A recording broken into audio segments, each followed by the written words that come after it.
now? Oh, okay. I'm having Sorry, us I was be just live now, so that y'all have the heads up. Okay, let's just get into it then. Oh no, we still gotta do some more yapping. Totally Yeah, not trying to give Comic more time to wake the fuck up. And I'm totally not reading through the scripts just to see what'll happen if he doesn't. Wake up! Weeb, are you familiar with this? On the topic of games that you just have to queue up with friends, are you familiar with this little game called Dota 2? Oh no. Oh no. Oh no. I'm not actually. I'm sorry. Do you like League of Legends? It's sort of like if League of Legends was even worse. Yeah. No, It's basically listen, just from the community alone, I'm not touching that with a 10-foot pole. I'm good. Look in Sorry. the VC chat. What God, I I- want to replay. I want to go back into playing League again, just so I can play Aatrox. I'm gonna be completely honest. I do want to play a lot of these like PC games that you guys are like showing me, but like I currently don't have a PC that runs games well, so it would have to be like relegated to like the Switch. Have you heard of the masterpiece known as Vampire Survivors? No, I'm willing to try anything once. Okay. It But is no. a roguelike. You just sit there and have fun. It's just survive in an environment for 30 minutes and level up. And there is a co-op function, and it is made for the most potato of laptops. Yeah. I think every console can run Vampire Survivors like really well too. It has a mobile game. Laptops. Is it potato of lap? Because I've heard people say that before. Potato of laptops, including a shitty Chromebook. Yes. Yes. What? It is literally pixel game. Yeah, it's a pixel game. It's why Minecraft can run so well, because it's like it's all pixels, right? So it's the same principle. Okay. I'll look into it. I actually will warn you because I don't know. There is no game that I will give a more serious epilepsy warning than Vampire Survivors. Oh yeah. I don't have epilepsy. Okay, good. Because there is no game that I know that has more flashing lights than Vampire Survivors. I would have Balloons thought Tower of Defense 6.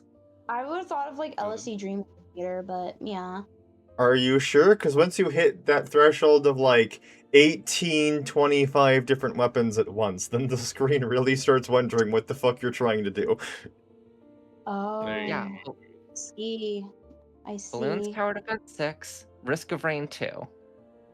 Also, Wisp, assuming that Comic remains dead to the world, you're gonna be Ren. Because Ren exclusively talks with Nora. What was that fucking noise? And now the fun one is gonna be figuring out how the fuck we're gonna get someone to play John. John. I mean, I can do Jean just fine. Yes, but can you do Jean while also being Weiss and Mercury is the question. Sure. I mean, I've already done it already. I mean, yes, but right now we're trying to do the whole, we're differentiating the voices and whatnot, and I'm like, I don't want someone to talk to themselves for 5 minutes, and John talks to, Mercury. Yeah. Oh my god, that's the point of a streamer. You're supposed to be schizophrenic. We can do it. Exactly. Excuse me, I took my meds this morning. Nice. I also took my meds this morning, but they're not for schizophrenia. That's going untreated. I mean, we all know. We all know I'm just a joke. figment of Skog's imagination. I'm just ADHD autistic. I took my meds. Hey. Oh, I also have anxiety. I mean, the truth of the matter is that I'm just don't have medication outside of terrifying amounts of Tylenol, but my medication is a fucking Dr. Pepper. you know what? Fair enough. He is a doctor. Dr. Pepper.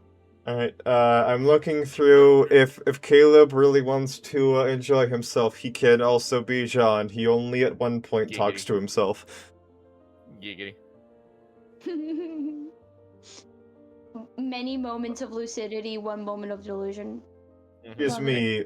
I always have the inverse. I have 5 minutes of sanity a day, and then the rest of it is just being like, oh cool, all the funny colors are going upside down. Colors are going upside down. What the fuck? Oh my god. I feel like I'm on autopilot sometimes. I wish I had that luxury. Too many things would break if I did. It's like autopilot as in I'm dissociating though. And I'm doing my like what I need to do for the day, but I'm like dissociating low-key. So executive dysfunction doesn't take over my brain and make me do nothing. Although sometimes Hey. it still does that. Yet 99% of my day is heavily dependent on me being able to maintain creativity and active thought, so I don't have the luxury to dissociate. Yeah, I'm in college, so like I lock in with college, but like I done all my work this week, so today's like a dissociation. Like my brain is la la la la la Oh yeah. today. La la la la la. It's definitely going to be something I do at some point, eventually, in a few months. I'm too busy working 14 hours a day. Oof. I wake up at 10 and I stop working at midnight. Yay! Hey. At least Just you're having fun, right? Oh. Oh. Half of Alright. my day is spent trying to condense a 45-hour-long campaign into an hopefully 6-hour-long presentation. Oh, have you just not stopped working on the fucking fate thing? Remember, you autistic. I have to be. I have to be. So- Yeah, like that very much strikes me as like just a touch of the tism, just a touch. So for the past 2 weeks, I have made 9 scripts. I have made 35 slides for the Fate presentation, and I've made 7 slides for the RWBY presentation, and I haven't even started on the presentation for explaining to people what Bleach is. All while Okay. streaming and writing chapters for all 4 of the stories that I'm actively writing. Damn. I do Okay, not okay. have free time. Oh. The one day a week that I don't stream is me desperately having my friend come over to watch anime for 7 to 8 hours, and that's my only break. Oh. That's oh. I also don't get paid for any of it, Yeah, that's the one shitty thing, huh? which is why I'm doing a You're autistic. donathon so I can hopefully get my rent paid. Hi, Hammy. You're autistic. I'm Hammy, autistic and how I've you been on the doing? verge of a breakdown for several years. Oh, hug. Hug, don't break down. Take a rest if you need it, seriously. I don't have the time for that. Yeah, that's totally fair. Yep. Shit's rough. That's why I've been so aggressive online of like, hey, please commission me. It's not that much That's Please money. throw money in my face.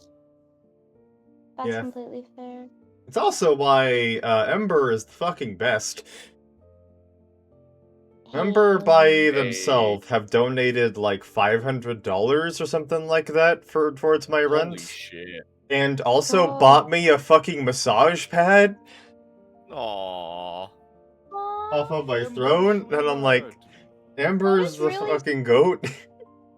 Yeah, no, Yo, that was me with Switch back at like my donathon, like fucking Switch dropping like 500 on me Yeah. all at once. I'm like, oh my god. Oh yeah. Question. Are we off the starting soon, or are we? Oh, we have been. I Oh, yeah, mentioned it a while ago. Oh yeah, we've been for a little bit, yeah. Fucking dumb. Okay, bro. It's all good. It's all good. You would say like hi chat or something to kind of signify as well that you didn't. I was like, oh. guess we're I still. think I got a little tucked over by accident. There's no harm done, but I did mention of like, hey, I'm having us be audible now.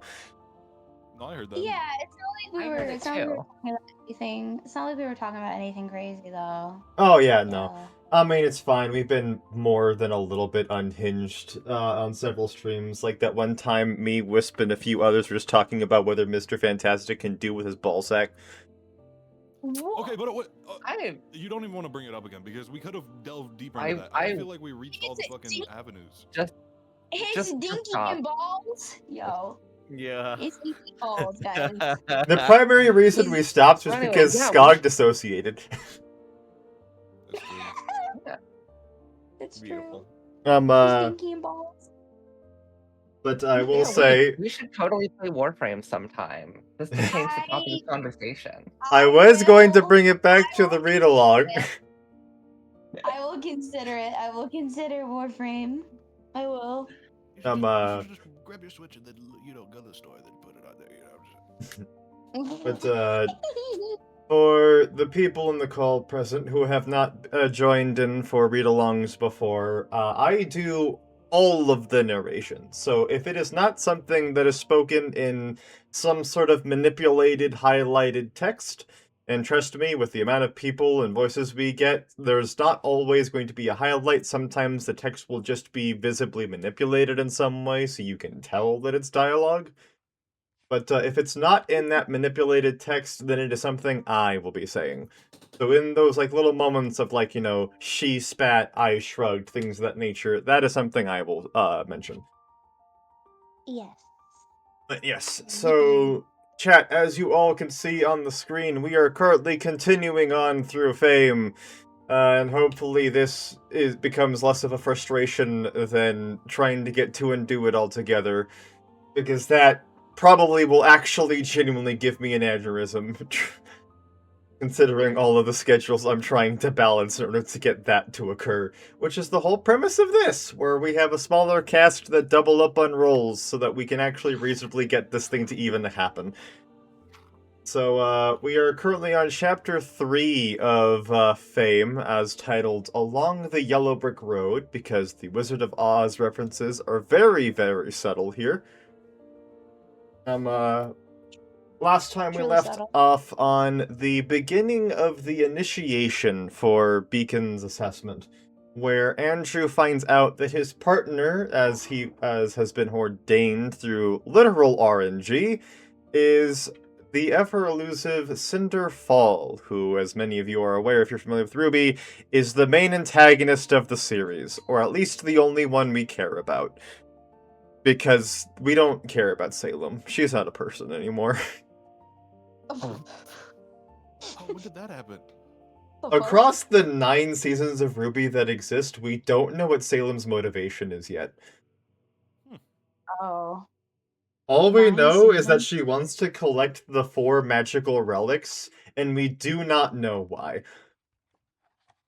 It is literally to the point that one of the cast members has unironically considered that Salem might be trying to kill herself. Oh. It is Oh. that degree of we sincerely don't know why she's here, what she's doing here. That's so. Huh. But yes, this entire chapter will be the, proper meat and bones of the initiation exam and all the way to its natural conclusion. And, we had a very fun time with getting the voice actors together, so, things are gonna be extra spicy today, like it hasn't been in previous times. So the people we have present with us today are, from left to right, Weeb! Introduce yourself. Oh. Hi, I'm Weeby Lou. You could call me Weeb, Lumi, Lulu, one of those 3. I will answer. I am a non-binary voice actor. I'm a bit of a baby VA. I've only done a couple things. But I'm here, I'm queer, and I'm ready to do this shit. You can find me anywhere under Weeby Lou. So. Thank you. And we have Caleb Obscurus. Howdy, howdy, everybody. If you guys don't know me already, my name is Caleb Oskiris. I'm your resident Demon King. I'm the founder of the Royal Archives. I am a would-be narrator, would-be writer, all that thing, all that jazz. My general focus is talking about narratives and talking about writing and all that kinds of good stuff. That's my general jam. For those on my side of the stream, you guys already know who I am. You guys have been here more than enough times already to know who I am, I'm sure. But yeah, I'm here reading Fame again. Then we have Skog. Hi, I'm just here because I thought it would be fun. Yeah. Hey. Hell W. Skog's not even a voice actor. She just likes funny doing things. Yeah. Yay. Hell She's also just a druid we found in the forest.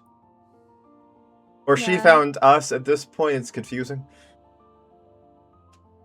Yeah, I just stumbled upon Grim one day and I haven't left him alone. Yeah. He's just sort of stuck with me at this point. Yeah. We've also shown each other a lot of shows.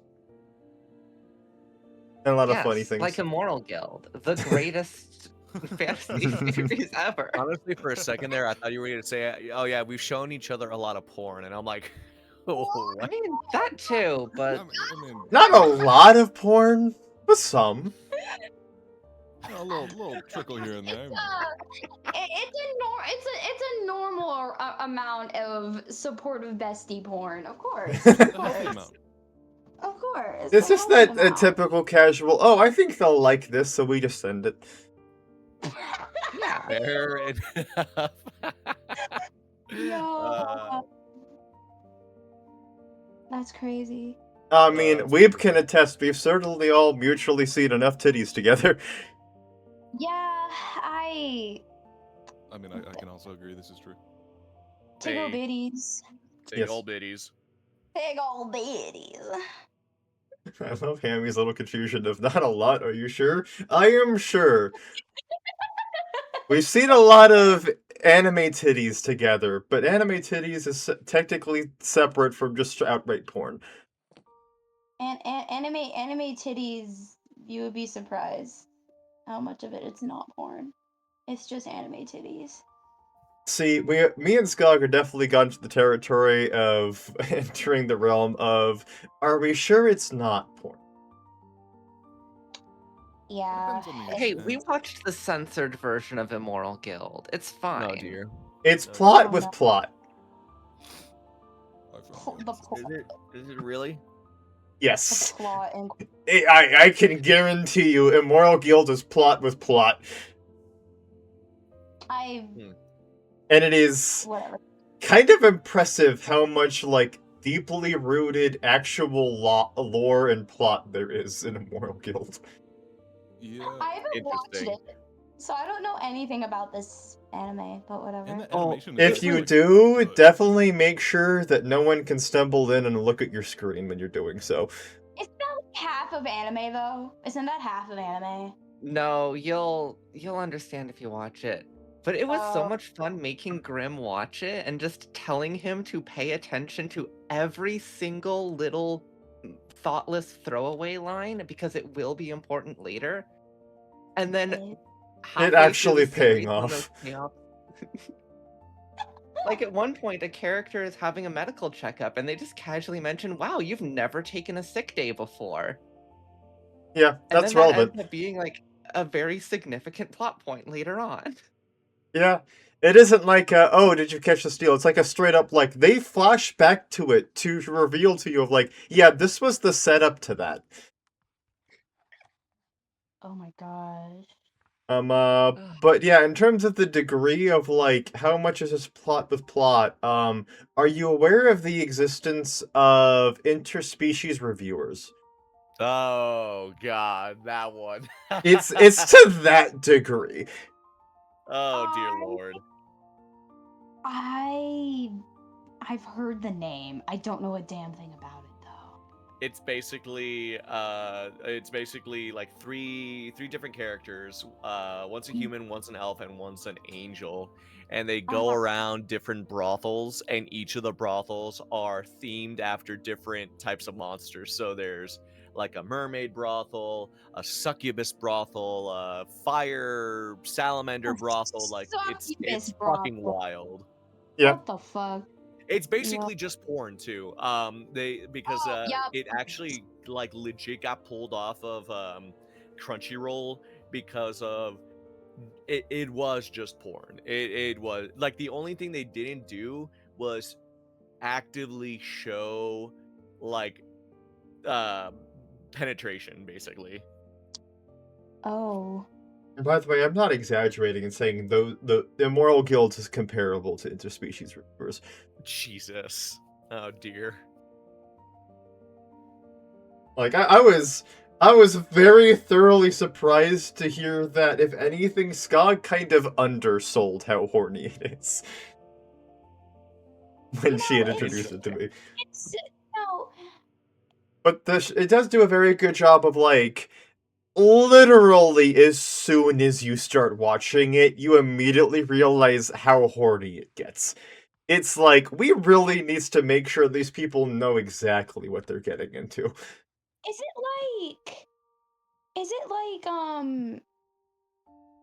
it like panty and stocking kind of horny?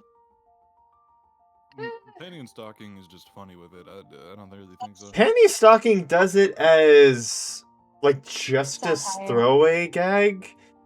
It's so Yeah. in your face with Immoral Guild.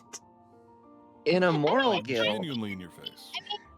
It's The still in your face in panty and stocking. no. In Immoral Guild, even the fan service is a plot point that the main character actually spends course time it looking is. into and investigating. Of course it is. We have a Of comic! course. Comic! Hey, We're comic. done stalling. You won. Hello. You got here. I mean, it started being stalling, and then it started into just being like, well, actually, now we're just talking about it. But I also will say, if you want the most entertainment, like the most genuinely you're gonna make yourself laugh, do the censored version. What? Okay. If you the do this- censored version of The censored version of Uh-huh. Immoral Guild is unironically so much funnier than the uncensored version, because the censors are their own gag. Oh, okay. Like, it starts Okay. censoring parts where it's like, you're wondering why it's censoring that of all places, and it makes you laugh. Because it isn't like the like holy light of anime type censor. It's like a giant fuck off logo that just hovers in front of their junk. That is really funny. Yeah. One sec. Let me see if I can find it. Oh no, that's crazy. That's crazy. But yeah, how you doing, comic? I hope it's going well. I hope the business you took care of is well and truly, accomplished. Yeah, it's all mostly accomplished.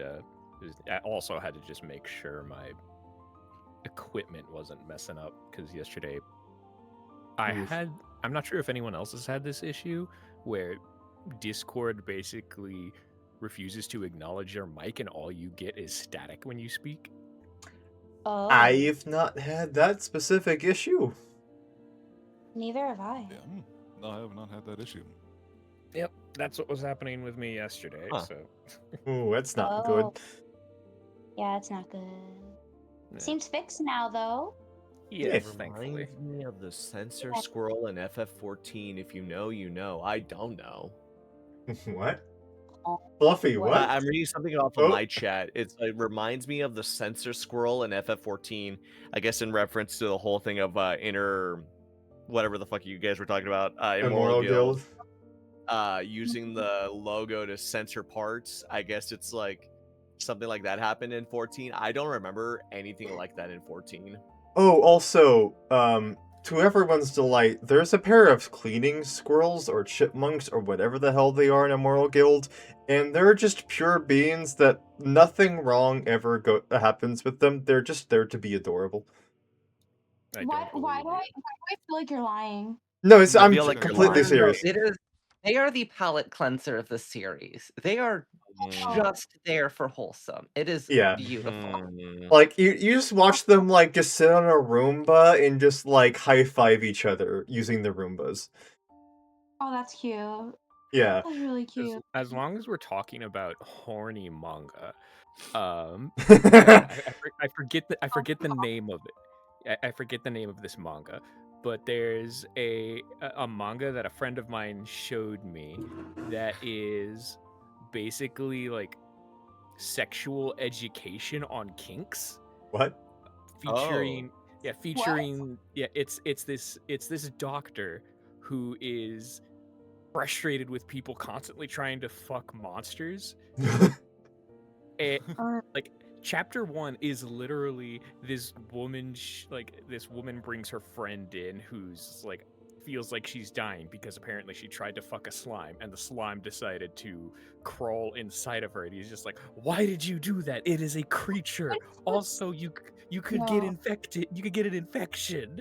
Oh, Please stop. Jesus.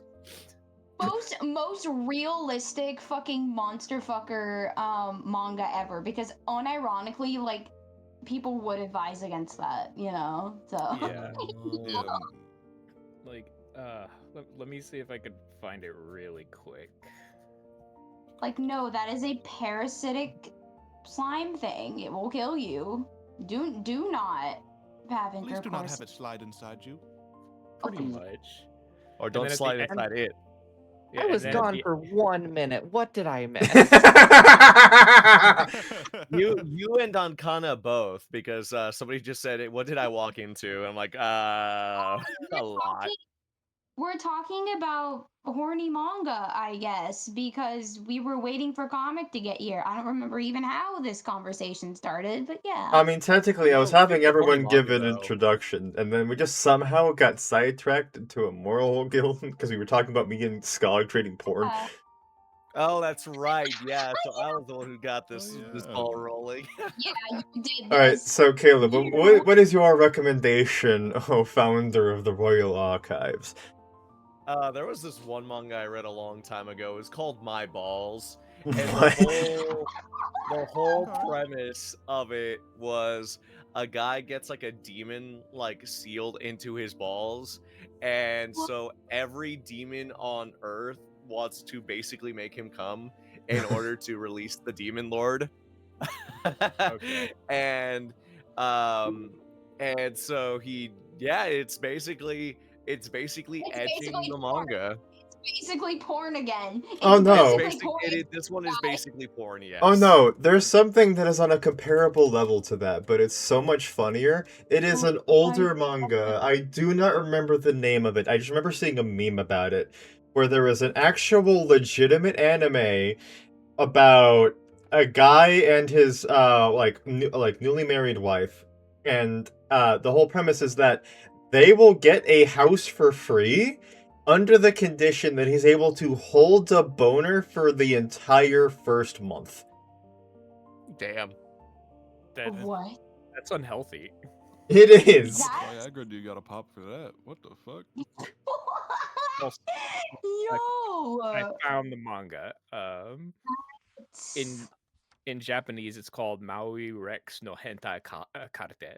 Of course, it's hentai in it. Of course, it does.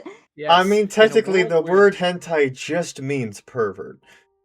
correct. Yeah, or In a- weird or strange. Yeah. So here's the premise. In a world where the demon lord has been defeated and peace had arrived, Rex, the magical doctor, ran a clinic. But the patients brought in were all beyond saving compared to the world itself. People who'd XXX slimes or stuck their peens into man-eaters. Another world, Oh, another no. world perverted medical comedy begins.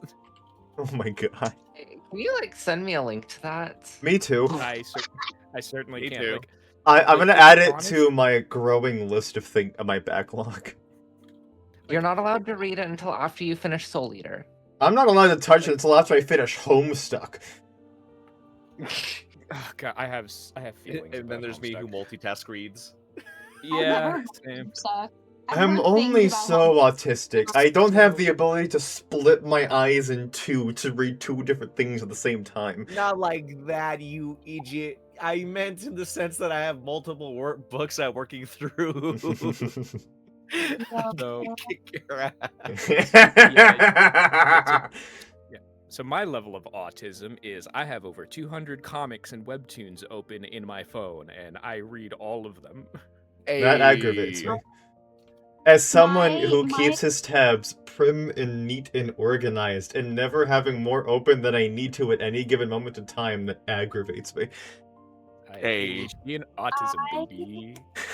my autism is the flavor where I make a bunch of random fucking OCs based on the hyperfixation I have that week, and I'm so obsessed with how things go together in aesthetics that I will spend hours on Picrew, um, putting things together and like little dress up makers to make OCs and then sticking them in random universes like by I doing that. love that. And That is such a cute flavor of autism. That is adorable. I love that. and I am in college for creative writing because my autism cannot be contained, and I like writing Unleash it. Hey. stories. Unleash it. I have Yeah, Let- you have like at the very least 3 other writers here because I believe comic you write, Bragi. Obviously, we know you write, and so do I. Yeah, I have maybe 7 or 8 writing projects that I'm Yep. working on. Same. I will start something and then get writer's block like really easily, which is also something I'm learning how to combat like in college because I'm Mhm. learning how to do writing exercises, which is Yeah, a way to combat I that. that's awesome. I unfortunately I'm unmedicated ADHD, so it's just hard to like sit down and start doing a task. Mm-hmm. Yeah, no, I'm autism ADHD. Same. Basically like starting it like when I have that burst of inspiration is usually the easy part.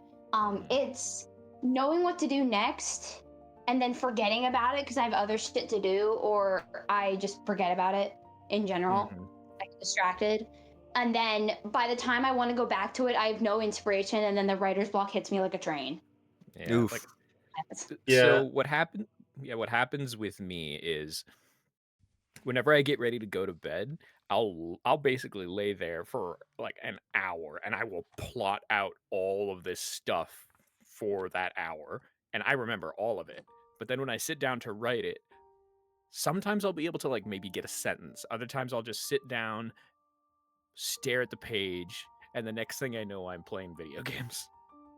Yeah, So, my as Caleb thing is is. that sorry, go ahead. Continue. Oh, I was just saying was that my thing was fuck. Alright, then I guess I'll move on. Just go ahead. I As- forgot. As Caleb is more than aware, I am some manner of cryptid, where if I'm not just too stressed to be creative, I will just pound out thousands of words a day. I envy Mhm. you. That's so Like, real. it genuinely, for me, is going below my standard if I only write 6,000 words a day. I always tend to overwrite or overspeak with like explaining scenes, like the feelings of the characters in it. It was so hard to keep like a writing prompt I had for one of my assignments down to between 1,000 to 2,000 words. It was so hard. It was so hard. I was having so much fun. See, for me, that's one of the reasons why I stopped taking creative writing classes after the first one that I took. And also, I just go into the hellish trenches of just posting all of my writing online and using that as practice / refinement. Because the I internet's never going to have mercy for you. So whatever comments, it's just a matter of trying to figure out like which is constructive criticism that I can actually learn from, and which is someone just being an asshole. yeah. Mhm. I've considered putting my writing out on the internet, but I'm worried that people will clock my writing style when I actually publish to my real That's name. fine. or like something like that. So I've thought of like a pen name and shit, but Yeah. I don't know.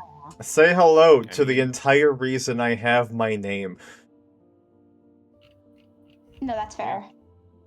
I mean, like, for each person, it's different. Like, you can do it piecemeal and just like post like a chapter, be like, hey, what do people think about this?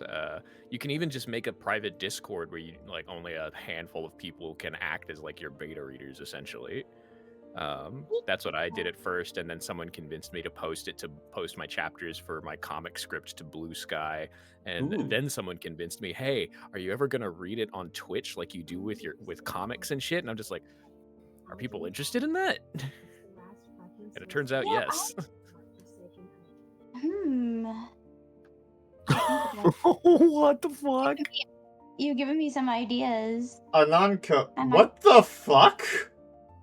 Wait, what What? happened? What happened? What Caleb, happened? Caleb, Wait, read that out loud for us. One of my chatters just put in this, and he used my fucking dog to say this too. I'm gonna leave. So before that, let me just say I'll drink all of your kids like it's the last fucking source of water on this godforsaken earth. What the fuck? I don't know how to feel about that. Drink all your what? I'm so All of All your of kids. Okay. Getting I don't- the good suck. Why are Fugies mirrored on your stream? What the fuck? I have no See, idea. I'm not the only one. I'm confused. I'm not the only one, Skog. I think I we're all am confused here. Damn, Please. people need to fix their Fugies. I am I concerned. guess I have you guys rotated. It's fine. Ankana is, at this point, infamous in both of our chats as just being unhinged. Yeah. Like, there was a Smasher Pass stream we did where they mentioned being willing to screw a door. And we all were just... I mean, how else are you supposed to mount it into the door frame? Jesus. Okay, bro. Okay, bro. Oh, I love you all. At least I know that my hear me out of the Enderman isn't that crazy now. No, it's really Yeah, not. Okay, that's barely crazy. What the fuck? Compared to Okay, some of the okay, people I've seen, it's not. The things I have seen. You want to hear another? Tits on an Enderman? I got that. Holly Shiftwell from Cars 2 is so fine. I've heard of worse. I mean, like I I've have, seen. I am not contemplating fucking a car before, but you know what? I can't judge. Totally fair. Optimus Prime. I mean, the girl cars in Cars are Fair enough. Fair enough. so. I mean, the closest I think I'll get to fucking a car would probably be any of like the female coded Transformers. Oh, Wasn't there, To be like, fair, an actual RC can get person it. married to a car and like he actually fucked his car. I think so. I Yes. think so. Yeah, So specifically RC from Transformers Prime. Yes, which that's is what I just Yeah, said. the blue one, right? Yeah. I can Like- understand that. Yeah, RC. wait, I've is never fine. Can you send a picture in the streaming chat or something? Yes. Yeah, give me like a half second. Discord. While Comic does that, Wisp has not had his introduction yet, so go for it, Oh, my yeah, guy! Sidetracked. Oh, I was a Wisp. I'm a pre-debut VTuber. I'm just a fucking Wisp. I voice act and shit. Yeah, I do art, whatever. Yeah, also, this absolute goat is designing his own entire model. I've seen the Nice. notes this man has been That's taking. sick. It is insane. Yeah, well, Yo. I'm designing my.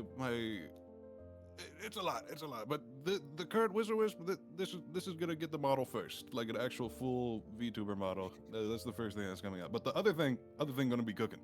Oh, yeah. I do admire me another wizard VTuber as a resident lich who started out as a wizard. I love that shit. I love Nice. I'm an Eldritch Kid Core puppet VTuber, but yeah, I'm a silly. If we want to be technical yeah. about it, and if we don't reference what period of time it's in, technically I'm just a stack of paper. Hey, True. Technically. The I'm things that could be complicated. said. Would you say you have daddy issues? I know. Caleb does not have daddy issues. Are you sure about that? Well, I don't know. Maybe some people might read it as daddy issues, but I don't think Caleb's got daddy issues personally. I can't wait for death of the author. Yeah, no, Death of the Author, when like I actually released like Yeah, the chapters and the full on story for Caleb, I feel like there's gonna be a lot of I can already predict that there's gonna be a lot of shipping. Some I'll be okay with, some I won't be, but that's fine.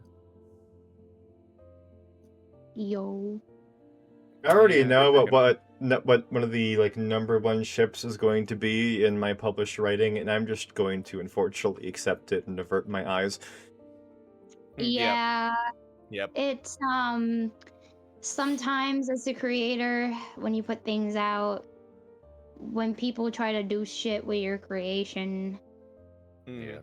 they're just Exactly. You there's cannot no police regard. the entire internet, unfortunately. Yeah. Well, I mean, it's like it's not at all the intent because there's very deep meaning behind why the character takes this alias. But one of my characters is a super domineering, incredibly like, you know, meticulous, like sadistic individual who goes by the alias of Omega. And I'm like, Giggity. I know exactly what community is going to latch onto Alright. this bastard like a parasite, and I can't That is stop it. Yeah. that is so unfortunate that you did that. No, because if you're saying Omega as in fucking like furries are gonna latch on to this motherfucker, oh That- Like I said, no. it's unavoidable. I can't do anything about it. that I'm just Listen, accepted. no, I can't there's stop the tide. I have no problem with furries as long as you're not fucking weird. That's it. That's my no, opinion. Same. Fair. Totally fair. Like I think the idea of anthropomorphic characters is really cool. I mean, we've seen it in cartoons forever now. But Bugs like Bunny. I mean, Bugs Bunny, Mickey Mouse, you know, all that. Like, I have no problem with anthropomorphizing an animal and making a character out of it. That is totally fine with me. It's when people like piss on each other at conventions and shit in fursuits is when you lost the plot. Wow. Lost the plot. I'm sorry. We don't talk about DashCon. So I'm realizing we may have some innocent ears who were not ready for this knowledge. Yeah. Oh, innocent ears! What the fuck? I'm not innocent ears. Hold on, that's I not am- in my chat. Wait. Are you talking about Caleb's? No, from what I heard, I think Wizard Wisp wasn't ready to hear that. Oh. I didn't know they were pissing on each other now. When did that update drop? The fuck? Yeah. Wisp. Yeah. Wisp, I No, must. listen, I was like, can I just say I was literally just pulling that out of my ass. That actually happened. Wisp, I want my God. to hold you close Hey, Megan. and try to comfort you as best as I can while I say this. People shat on each other at DashCon. What? No. What? Yes. Why? I've heard They were just giving each other the fucking Cleveland Yo. Steamer? Is that what was going on? I don't. Bro, like, here's the thing. It I've was heard bad. I've heard of people like pissing on the floor, like furries, like pissing on the floor. There was an But- infamous event where they got banned from an entire hotel chain because they threw Hi, Magnet. loaded diapers at each other. What? Ew. And not like Oh, child's ew. diapers, like ones they were just wearing underneath the suits. Ew. Why? DashCon doesn't exist anymore for a reason. I'm glad it doesn't. Fuck so that, dude. wild. You know, they were God. actually doing fucking war crimes because that's chemical fucking warfare. Yes. That's Yeah. actually Oh my not God. allowed. Yes. Actually, that's right, because the ammonia or whatever the fuck, or maybe I'm thinking the wrong thing, but it's still bad. Also, Technically just as speaking, a- it's not a war crime if it's not done during war. So it's technically yeah, just public indecency as well as like some other Chemical- stuff. The way Cool. they were throwing those diapers, it was probably during war. Let's be honest. Also, I can also unfortunately attest that, as a seemingly blanket statement, because I don't seem to have been able to find any exceptions, if you can think of a drug, they have had it at DashCon. Probably. Jesus. There's a reason DashCon is like so infamous. Not just because of the ball pit. So, Yeah, what kind of ball? Wait, by the way, what happened in the Anna, ball pit? Wait, what happened in we're the ball not. pit? I don't think we're allowed Oh. to even say that on stream, but Actually, maybe. oh Uh, no. Well, first of all, I'll it was just a It's okay. kiddie pool filled with plastic balls. Secondly, the things that ball pit like was exposed to, that ball pit needs therapy. Yeah. Oh, It I'm also needs scared. to be like nuclear tier decontaminated. So, like, did someone shit in there or something? Something. It's Or definitely something. Okay. Okay. But yeah, so Anyway, I like, think I know what you're trying to imply. yeah, the Okay, last thing I'll maybe we should. mention for it is that, like, on a general standpoint, if you have a convention at a location, generally speaking, the hotels will eat that shit up. Generally speaking. Yeah. Because they're gonna be like, oh hey, we're gonna have potentially tens of thousands of people all wanting to be in one location at one time from different places. We're absolutely going to love partnering up with whatever is the reason my people are flying out from different states. Absolutely, they are gonna Yeah. have no problems with it. But then they're. It got but then they're so gonna bad that I believe it was Best Western and the Marriott contacted every single other hotel chain in the entire state to say, do not work with DashCon. Nice. Oh. Wow. The entire state said, we will not cooperate with DashCon. Well, it was the people's fault, right? Not the people who ran the convention, right? Well, So from what I- about that, there were a number of people who were essentially banned from every other convention in existence because of how bad they were, and DashCon went, we'll let them come. It can't be that bad. No, yeah, they let them come in more than one, in more than, in more ways than one. Wow! And it's also a matter of a lot of the people who quote unquote ran DashCon literally just scammed the fuck out of everyone who paid money, because a lot of them just Oh. took that money and booked it. Yeah. Oh dear Oh. lord. That's so valid. There is nothing that went right about DashCon. I Yeah, see. Okay. it's why it's so fucking infamous. It like See. I was there. I was on Tumblr when DashCon like was talked about, and then I was there when they said, "Yeah, we made DashCon. Come and do it." I'm just like, "Oh, this is gonna end so badly." You know what? There's probably a fucking retrospective video essay on this shit. I'll There look is. it up later. There's Oh dozens. god, now I need to. I want to watch Atrax it, showed us a but, video. I It want- was an experience. Mhm. It is. Are we? How's it done? How's it going, Serpents? But yes, we are Yeah. indeed ready. Oh, Oh, serpents. Alright. So, yeah, we have got our cast, except for the two unfortunate exceptions who had extenuating circumstances. Thank you, Serpents, for making me stand. And, whenever we're ready, we shall begin fame. I was reanimated ready. Let's go. Hell yeah. Oh, that reminds me. Grim, sometime before we part ways today, I need to show you the wonderful exercise that I learned in marching band called Starjacks. You mean, like, none of the exercises that Serpents and Whisper making me do right now? Haha. Alright, I'll start with the weights so I can at least read the screen. By the way, Whisper, you're up first. Okay, are we starting? Yeah. Yeah. I'm gonna go out on a limb and assume you were trying to partner up with a friend of yours. I drawled when Cinder continued glaring at me like she was contemplating murder. Quite. She spat. And since I am certain we are being observed by the staff even now, it is unlikely we can successfully agree to swap partners when everyone is paired up. I shrugged. Accidents happen. Doesn't mean I ain't a little pissed at what you just tried, but I took advantage of it just as much as you did. Her eyes narrowed, a flash of orange passing through her irises. Interesting. It was a semblance, most likely. Wanted to know more about it. Do you think you're more effective without me? He growled. I wanted to snort, mostly because it was true, but there was no way to say that without pissing her off more. No one in this force should have any problems with taking out a few Beowulfs. I attempted to cool her down. I'm just saying I don't know how you fight.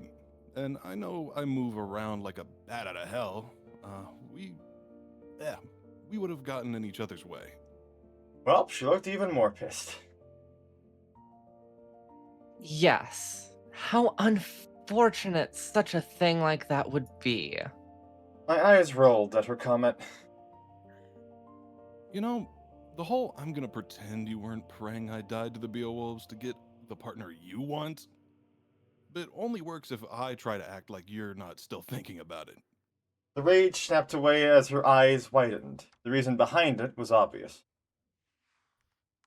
No, I don't really give a damn that you actually let me die. I told you I'm a bit heated over it, but it's not like it's a personal attack. Most people would treat that as such. She reasoned inquisitively. Most people don't think there's a difference between someone who will let you die and someone who's trying to kill you. The former is happenstance, the latter is intent. I shrugged uncaringly. If you got partnered up with whoever you wanted to first, or if I already had a partner, I'm sure you wouldn't give a damn. She nodded hesitantly, looking slightly put off. You possess an odd mindset for someone interested in joining a huntsman academy. I waved off the comment. Outside the kingdoms and all that, been through more than my fair share of near-death experiences already. Cinder's eyes quirked wider in interest. There have been rumors that one of the applicants was from outside the kingdoms. The amber-eyed girl hums to herself as she held a hand to her chin, resting that elbow on her crossed arm. To think that, and the one of an applicant with a semblance to Is it too dark pull to read? weapons from the air possess the same source. Is it too dark to read? Just want to make sure. Oh. Wisp? Oh. Not Wisp, Skog? Are you good? Yeah. I was asking, is Yeah, it too yeah. dark to read the text?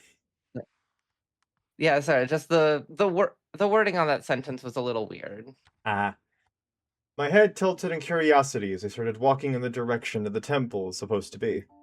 Cinder saw my movement and joined, keeping herself just a step ahead of me. There's already rumors about my semblance? I was not in the ballroom at the time, but those I wanted to partner with informed me about your display with a knife last night. I hummed an understanding at the answer, then held my hand up idly to summon Carnwennen again. She watched it manifest with an almost hungry interest in her eyes. I don't think she realized her right eye fluttered slightly. That's the weapon they spoke of? It's nothing too special compared to what I can pull out. It has anti-grim properties. I shrugged easily, holding it out for her. For the blade to be snatched out of my grip like it carried the meaning of life startled me, though. You said anti-grim properties. Cinder inspected the dagger closely, as though trying to figure out its secrets. You must have not been watching my fight too closely. Hummed from me. One of my... oopsies. You're good. One of the swords I used, Excalibur, has similar abilities to... Carnwennen and... Carnwennen. If you want to be technical about it, They both have purifying properties, but either way, it's devastating to Grim. A cut on the shoulder from Excalibur had one of the Beowulfs bent over in pain before it died to the wound. Amber Eyes snaps to me in shock. Really? He breathed. And you implied you possess weapons with greater abilities? I found no harm in telling her more if she was coming around on the idea of being my partner. Idly, I wondered how the others were doing. Would you please stop calling Andrew a vagrant? Ruby begged her partner, who was, disastrously, not Yang, John, or the aforementioned vagrant. Honestly, the girl was beginning to think she'd have been better off with a complete stranger than in her current circumstances. I will when he ceases behaving like one. Leishni hissed back. He hasn't even gotten the chance to change your mind yet. She argued back. You haven't talked to Headmaster Ozpin's... You haven't talked since Headmaster Ozpin's speech. Exactly how I prefer to keep it. You talked for less than 5 minutes! It takes longer than that to take... Sorry. It takes longer than that to get to know someone. Unlike you, I have been trained to notice the nuances of others' behavior. The girl laughed haughtily and the slowly changing accent. You went from, like, German to slowly becoming, like, Dracula. Amazing.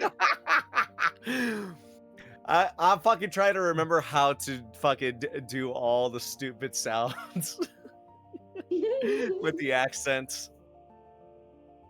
It's been a hot minute since I've had to be a German. I know, it's great. It is amazing. great. Keep I going. don't need 5 minutes to know someone. I have figured him out through that alone. Just as I already know that you're an immature child. We aren't even talking about me! This is what she had been telling Yang about. She didn't do good with people. She was best with huntsman stuff, like weapon maintenance and killing Grim, which she should be doing right now. They hadn't seen so much as a Nevermore since they entered the Emerald Forest. Ruby, after landing, had just wandered in the direction the relics were supposed to be. Along the way, she stumbled into Weiss and proceeded to get along like a Beowulf and an infant. The scythe wielder certainly felt like the infant in that metaphor, but it still left the question, where were all the Grim? I'm so bored! Yang whined into the air as she and her partner meandered through the forest. Her hands were clasped behind her neck, and she was currently walking backward. Herself and Blake had made something of a game to see how long they could go without her bumping into something. Normally, as much of a thrill-seeker she was, Yang was nowhere near dumb enough to lower her guard when she knew that they were in a Grim-infested forest. Somehow, after her, epic if she did say so herself, landing didn't draw any Grim. After 10 minutes of walking, she met Blake, and another 45 minutes later, they still hadn't even heard a twig snap in the distance. Are we going in the right direction? She asked, just to be certain. We are. Her partner sounded as suspicious of the piece as she was. She had a book open in one hand, but her other had not left the handle of her weapon. The headmaster didn't say that it would get more dangerous the closer we got to the objective, though. This is still a forest that's supposed to be filled with Grim. They'd investigate a bunch of huntresses in training dropping out of the sky. I don't disagree. Blake frowned. I've encountered more Grim in a normal forest than we have what's essentially a huntsman training ground. If nothing else, the fact that everyone is going in the same direction should lead the Grim to us.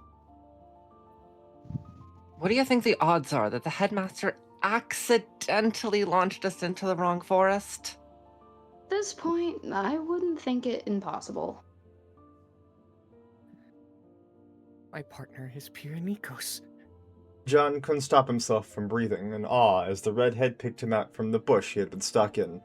A landing strategy wasn't something he could practice living in Ansel, resulting in his being more of just crashing through a tree and having the foliage painfully break his fall.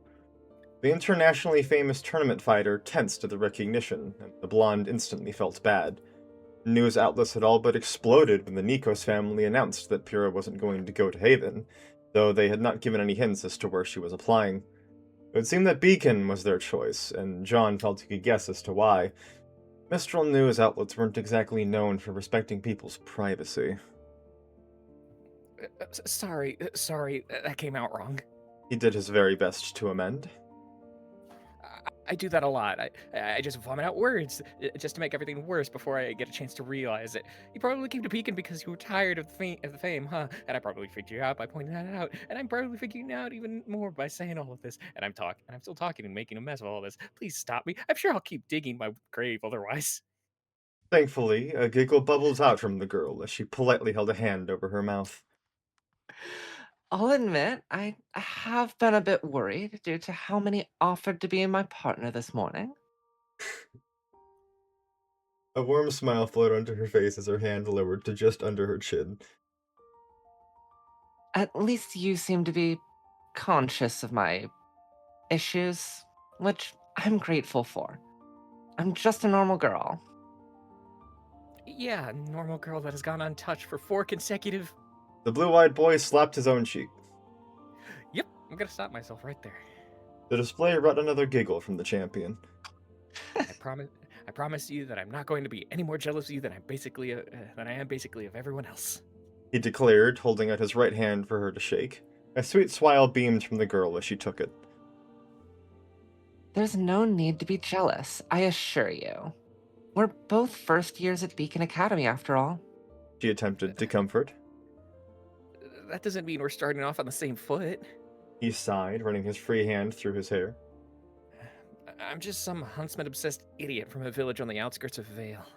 Even if we don't count you, I've seen the heirs of the Schnee Dust Company, a scythe-wielding prodigy who got let in 2 years early, and a guy who survived outside the kingdoms with the most overpowered semblance I have ever heard of. I struggle to kill Beowulfs. He bemoaned. I'm certain most of the applicants here haven't killed Beowulfs. I haven't, at least. Hera tentatively rested a hand on his right shoulder. No, you just got top-of-the-line personal trainers and graduated huntsmen from Haven to supervise your training. A nervous laughter crept out from her throat as she glanced away from his words. I'm sorry again. I'm beating myself up, and you're trying your best to make me feel better. Thank you. A hopeful smile lifted her features. Apology accepted. Emerald eyes brightened as she held out her right hand. I think we've both come at this with tainted expectations. I feel the best course of action is to rectify that. She drew in a breath, which shifted into a brilliant smile. Greetings. My name is Pyrrha Nikos. What's your name? His own smile floated onto his face as he took her hand and shook it.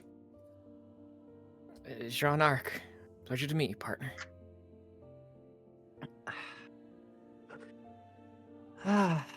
Rennie, are we there yet? No. Was the patient Rennie, response. are we there yet? No.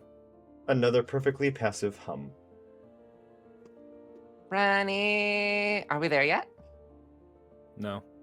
The speaker's serenity appeared immutable. Rennie, are we there yet? Nora, I understand that you're bored by the lack of Grim. But we have not walked 50 yards since we partnered.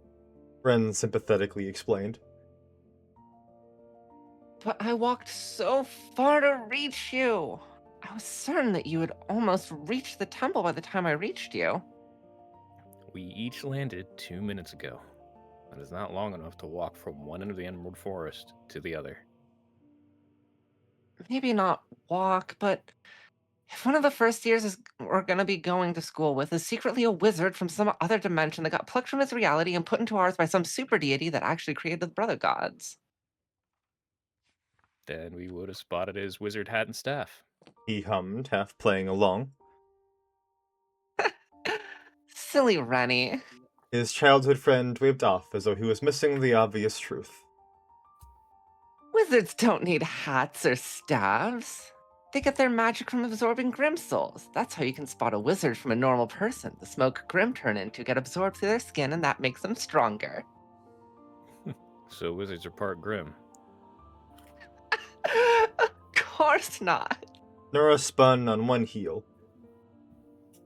It's like how I stick my fingers into sockets for pick-me-ups.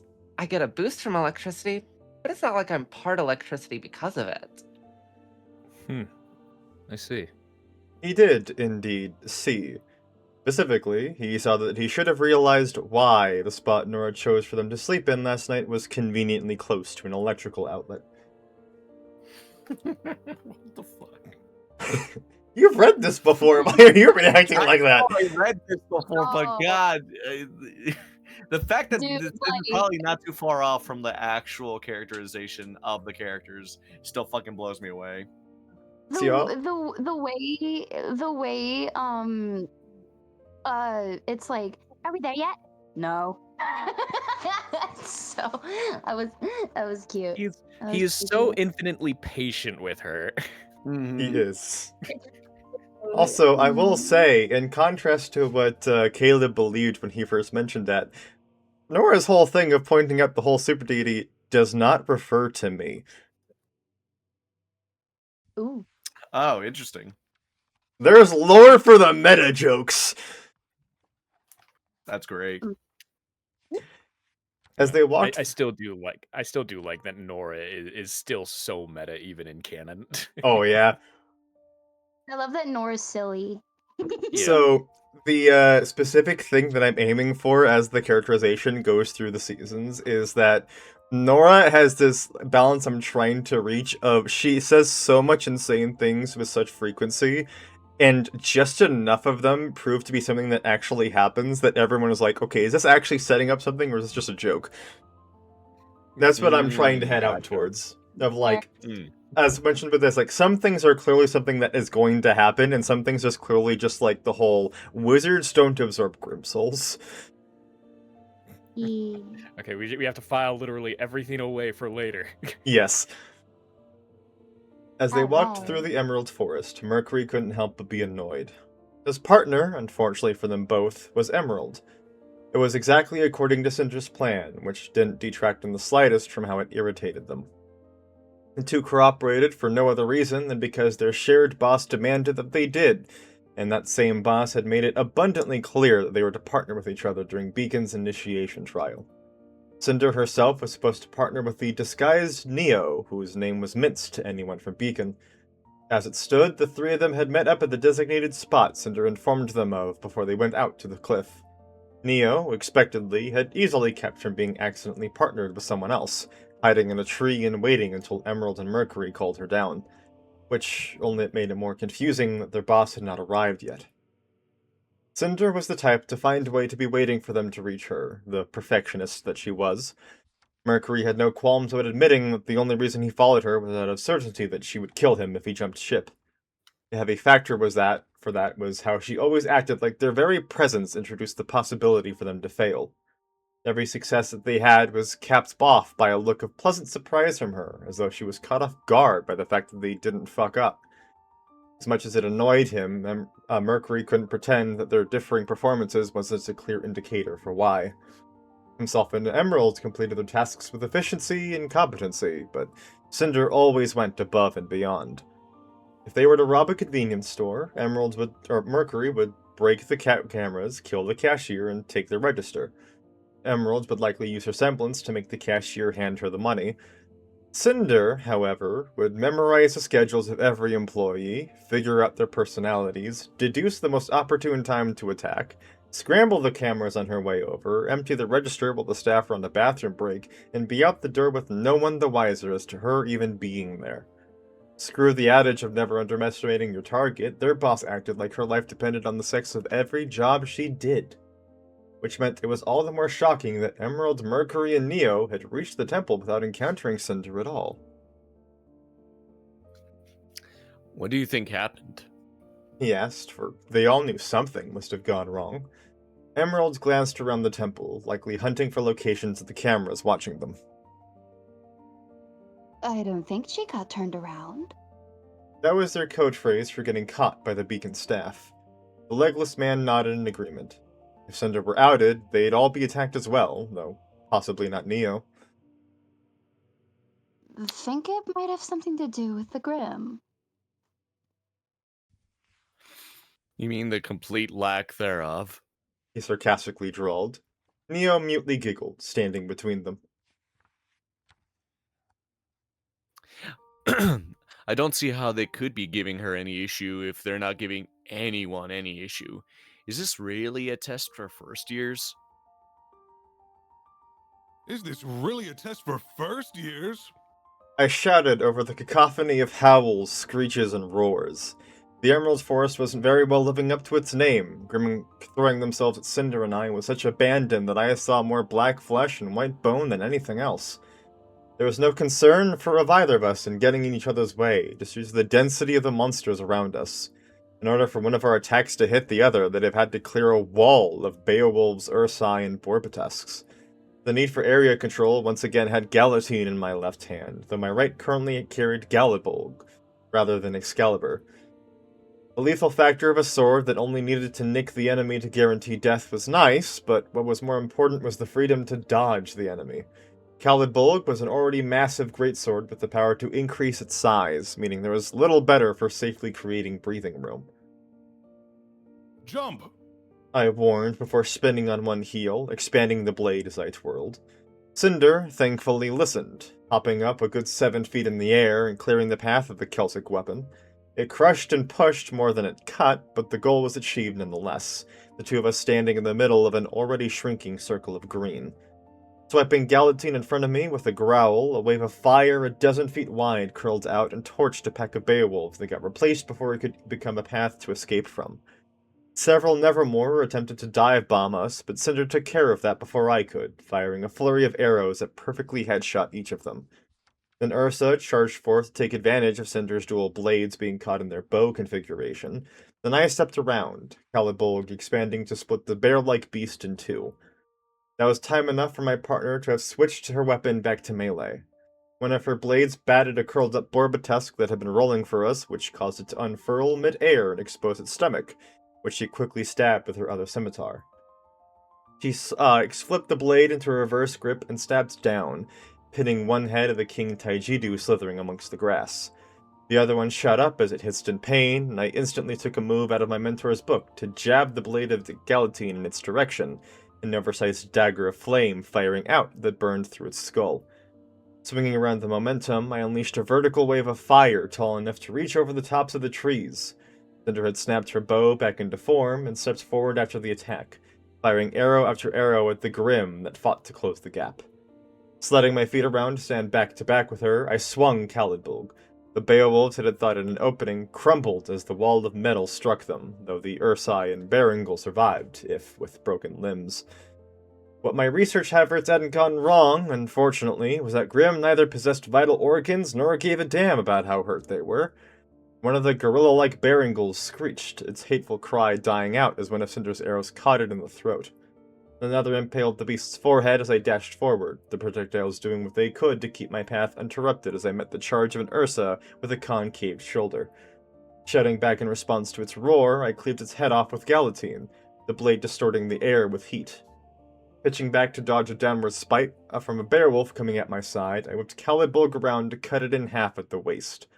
Planting my feet, I pushed to continue the strike, sword elongating as I turned to cleave 2, 3, 4 more Grim before it cracked into the bony plates of an elder Grim that had fought its way to the front.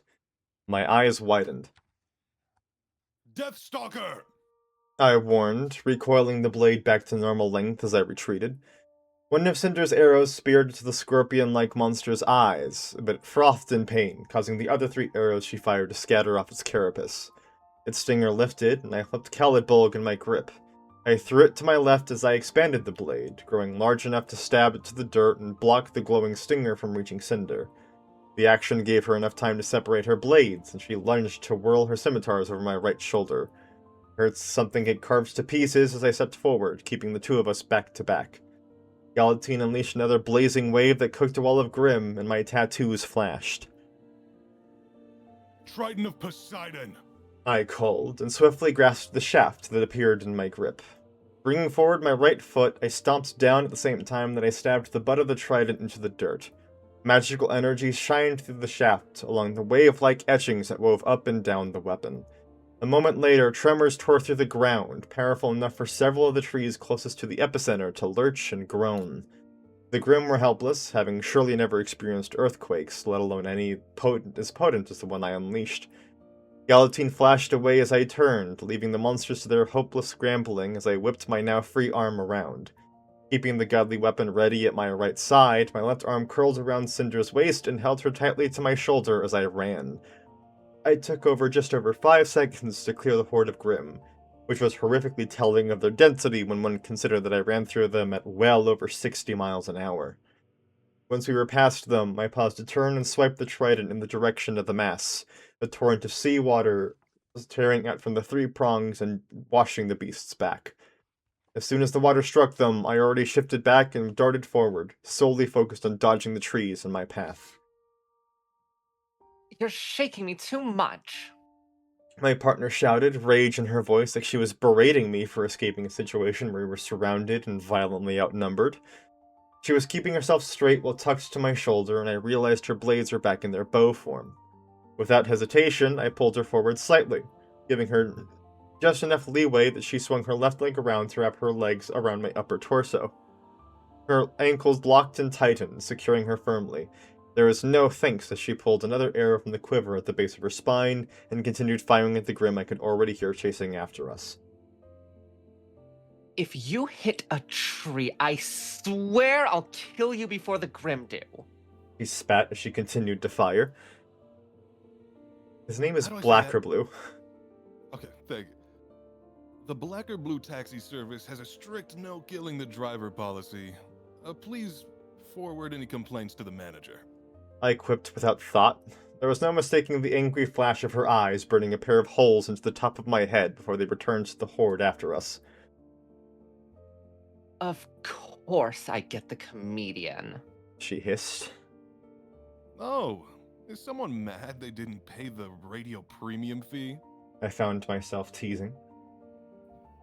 If you don't quiet down, you'll get a premium of arrows in your throat. She roared. So yeah, they're getting along well, Yeah. They're such good friends. Oh, right? they're so friendly. They should kiss. I mean, to be fair, the hate sex would be amazing. The tension is The kind of hate boner. I love the hate boners.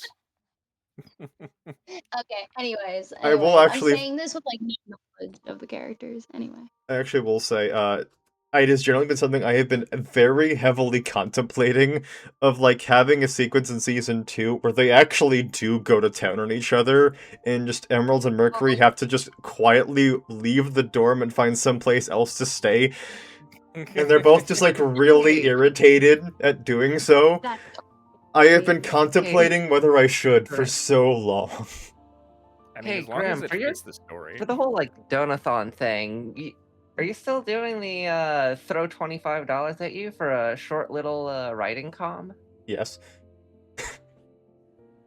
Okay, give me a second. Hey, nice. Heck I'm yeah. suspicious, but I'm not sure about what. I think I might have a... It's a smidgen of an idea. Oh my god, what is happening? Said Jennifer Gould.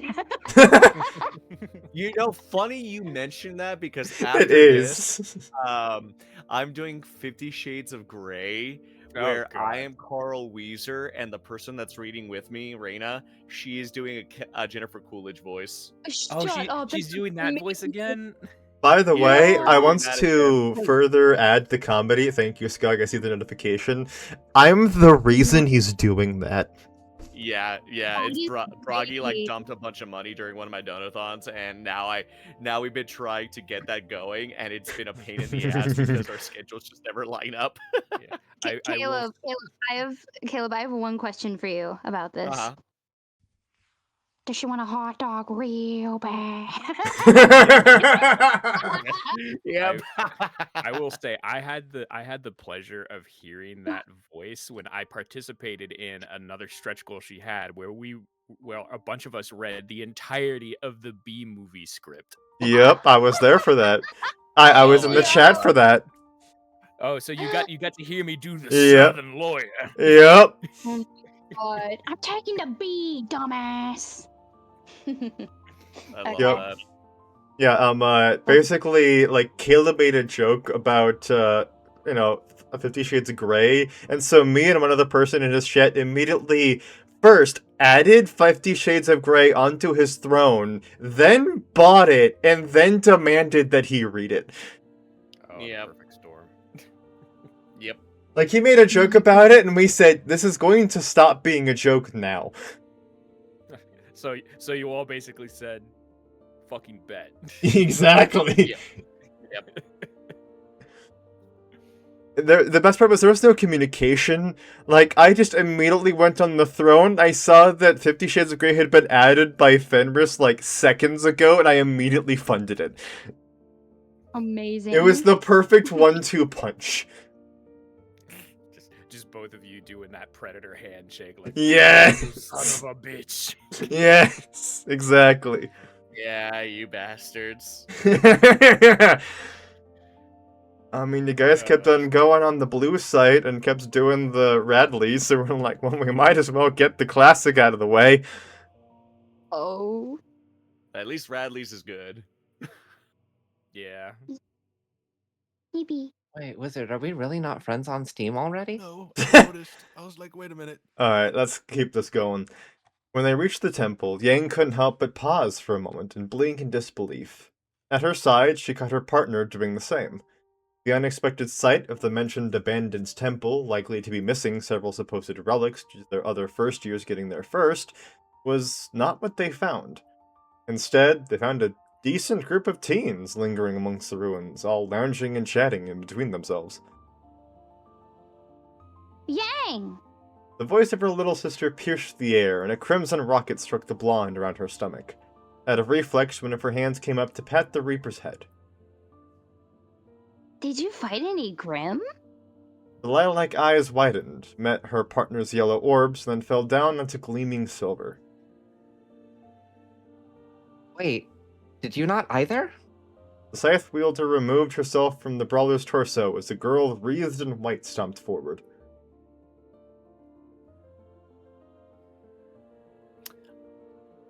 Oh. Can you not restrain yourself for 5 seconds? Weiss shrieked. Ruby did a masterful job of not reacting, keeping her gaze on Yang's. We didn't so much as hear a Grim the whole way here. The cloaked girl confirmed. It was super weird. Isn't this place supposed to be filled with Grim? That's what I said. The brawler cried as they all walked over to the ruins where the 7 others were. For a bit, Blake and I were worried that the headmaster somehow flung us into the wrong forest. But the temple's in the right place. I don't think any of us went that far, but everyone's definitely confused. I don't see the point in looking a gift source in the mouth. The Harris huffed, crossing her arms over her chest. We've already collected one of the relics. We should be on our way back to the cliff like some of the others we've seen. Why haven't you? Blake inserted herself. The headmaster told us clearly that we're to grab one of the relics and leave. Why are all of you staying? Well... The dark-skinned, green-haired girl sitting on an overturned pillar spoke first. Mercury and I are holding off to make sure Mint gets a partner. Yang figured Mercury was the gray-haired boy playing games on his phone while sitting on the same pillar as the girl. Mint was almost assuredly the positively tiny girl in the black dress, with bright green eyes and black hair and twin tails. That girl waved with a wide smile. Oh shit, he's got games on his phone. Do you have Fortnite? wall blocks. Anyway. When Pyrrha and I reached the ruins, we saw them waiting for their partner. The blonde that had vomited on her shoes spoke up next. Ruby had told her his name, but he was going to be Vomit Boy for a while. We both felt a little bad, so we stuck around too. The redhead next to him nodded twice to confirm. Rennie and I are waiting for the wizard to show himself. The ginger girl beamed with an almost maniacal smile. Everyone turns to the green-dressed boy with the pink highlight for an answer. I don't know either. He stated flatly. He's here to search for an apprentice to learn his magic. The girl stated confidently. I thought you said he was here because a gorilla wearing a tie trapped him inside a banana peel and threw him through several dimensions in an attempt to hit a plumber. The boy sighed while cradling his face. Yes, the reference is subtle. Yes. Love it. That too. Her demeanor did not waver. Well, Ruby stuttered. we're waiting here because we wanted to find out if everyone else had a Grim-free initiation. Ruby wanted to satiate her curiosity. Weiss emphasized. I wanted to secure my place as having passed the test. Wait, but has anyone here fought any Grim today? Blake asked. What if that's some hidden part of the test? You all have to admit it. This is way too easy. The group exchanged glances as the concern floated through their heads. Would they really pull something like that for the first years, though? The dark-skinned girl worried. What kind of test would this be if that were even the case? Vomit Boy brought up. The headmaster told us we have to bring a relic back from a Grim-infested forest. What kind of mock situation would it be if there just weren't Grim in the forest? Jean is right. His red-headed partner bobbed her head. It makes no... Her words were cut off by the earthquake that manifested without warning. The tremor shook powerfully enough that many of the teens fell to their hands and knees, and the dark-skinned girl yelped as she fell back off her seat. It lasted only a couple seconds before it ceased, though it was more than long enough that no one mistook it. No one told me earthquakes were on the forecast today. Yang complained as she climbs to her feet. What? Is that part of the test too?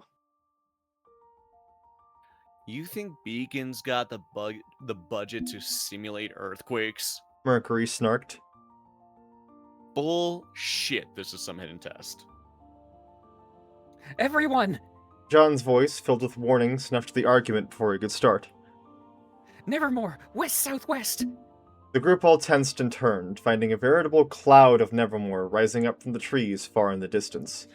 They were too far for the monsters' cries to be heard, but the phantom screeches still rang in most of their minds. Just after they appeared, a significantly larger Nevermore, easily as large as a bullhead, soared up from the same place. Wait, Nora and I came from that direction. The so-called Rennie voiced. Why did that not come after us? It was a very good question, especially since the Vlok plus one were clearly flying towards the temple. Any response there might have been was prevented when they witnessed the giant Nevermore flap its wings and fire out a volley of feathers.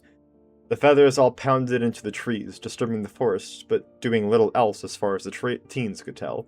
Another volley was unleashed, equally as effective as the first, though supported by several of the Nevermore dive-bombing the trees. Are they attacking someone? Ruby gasped, crescent rose already in her hands as she took a step forward.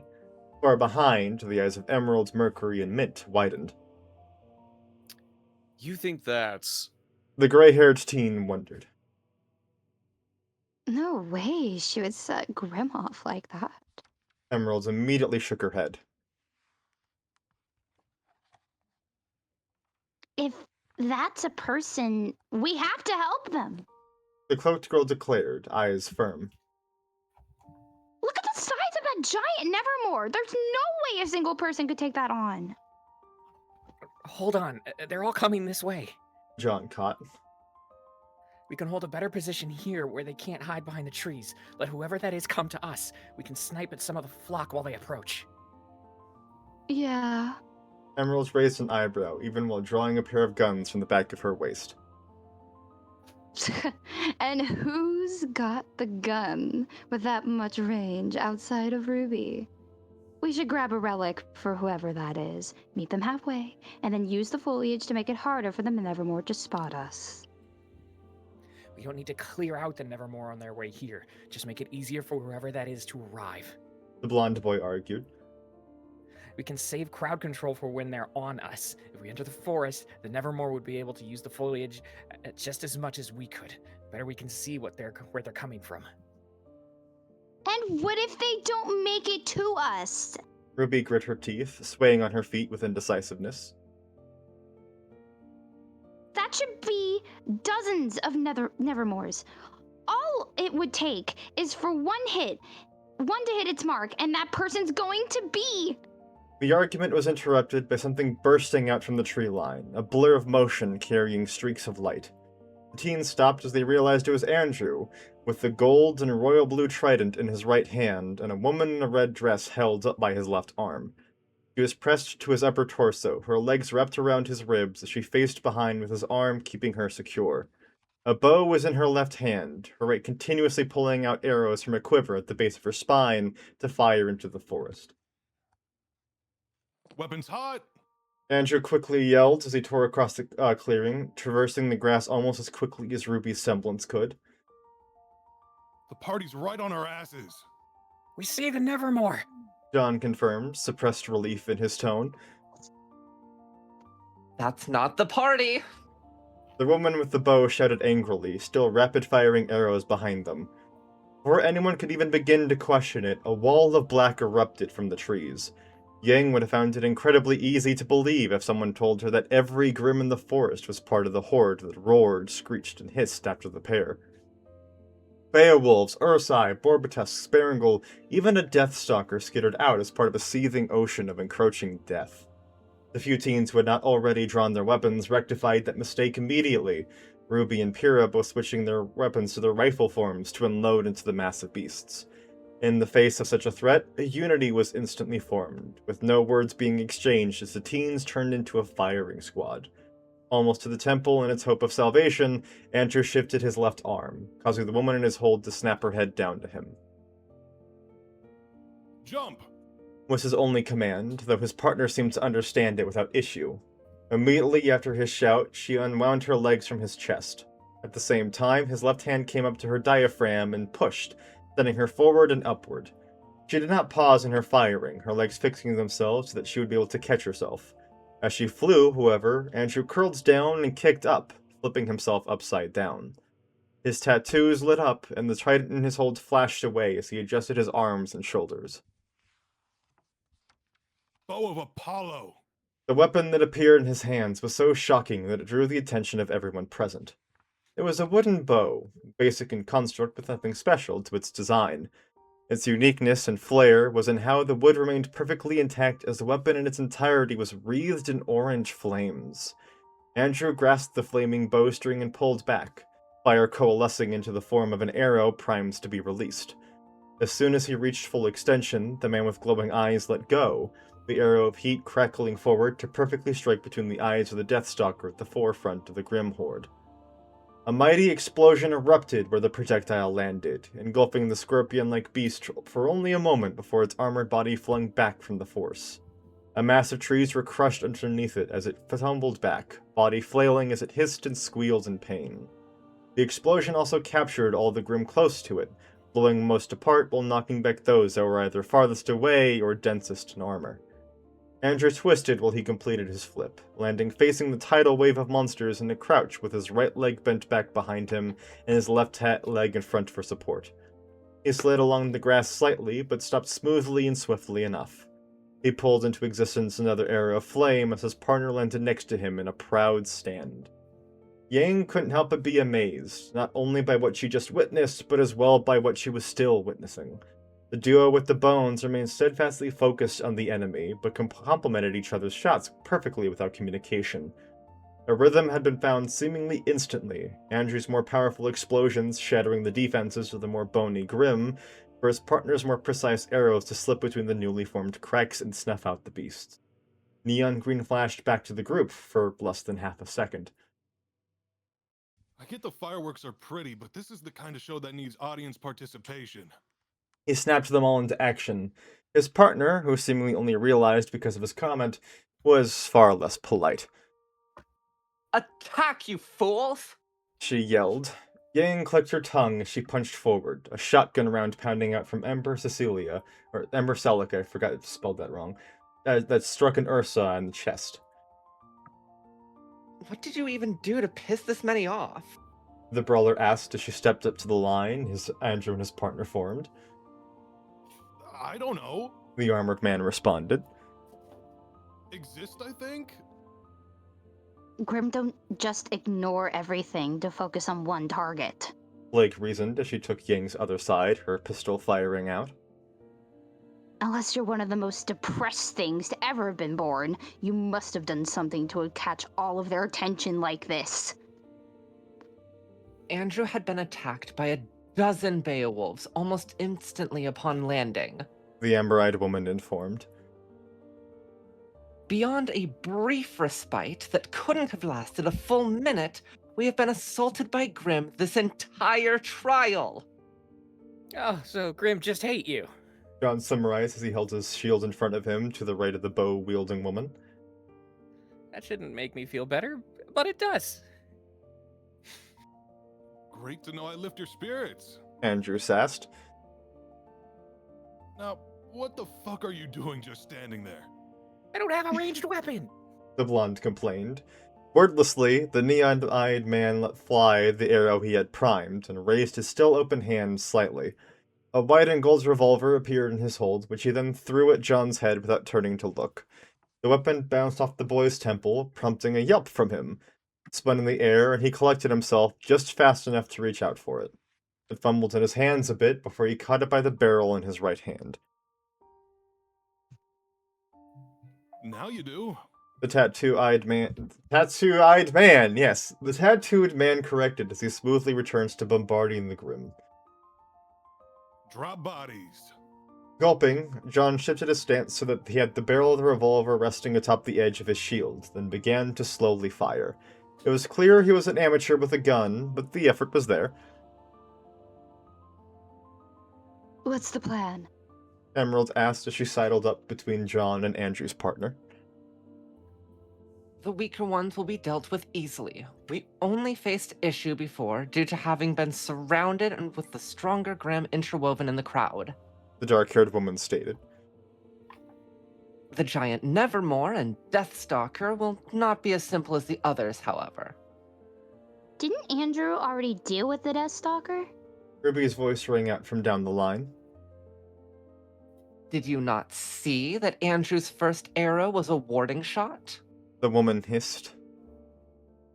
The horde was too dense. If he hadn't scattered them, then the Grim behind the first wave would have been protected by the bodies and closed in before they could dissipate. I saw it too. John corroborated as he continued to fire, occasionally glancing down at the revolving chamber with an odd look on his face. The Deathstalker's shell hadn't even been cracked. All the explosion did was blow it away. I'm positive it's already on its way back. While continuing to rain fire down upon the Grim, Andrew's head tilted at an angle, and glowing eyes widened behind the mask. Like Cinder said, the smaller Grim ain't a problem. Everyone, partner up in teams of 4. One group hunts down the Nevermore, the second takes on the Stalker. If they're that determined to get my ass, that just means they'll have to be distracted and easy to exploit. He ordered as he stood, aiming slightly higher. And what are you going to be doing? Mercury narrowed his eyes. I'm gonna keep that thing's attention. The armored man shouted as he fired his arrow. The projectile flew past the mast before them, deeper into the trees. Not a second later, a deep, chest-rattling roar filled the air and a giant form jumped an impossible height out from the trees. It crashed into the ground inside the clearing, several meters ahead of the horde. Most of the group retreated back at the spontaneously appearing danger, while Andrew instead rushed forward, his bow flashing away and leaving him bare-handed. They all realized with wide eyes that the Grim standing before them now took the form of a giant black gorilla, easily standing at least 15 feet tall. Its mouth ripped at its face, leaving the corners to almost reach its throat, while ominous red light shined through the tears. Its arms were oversized, its fists nearly the size of a fully grown man, and covered in thick, bony plates that left no flesh exposed. Its torso was almost as heavily protected, black skin only being seen from its waist down.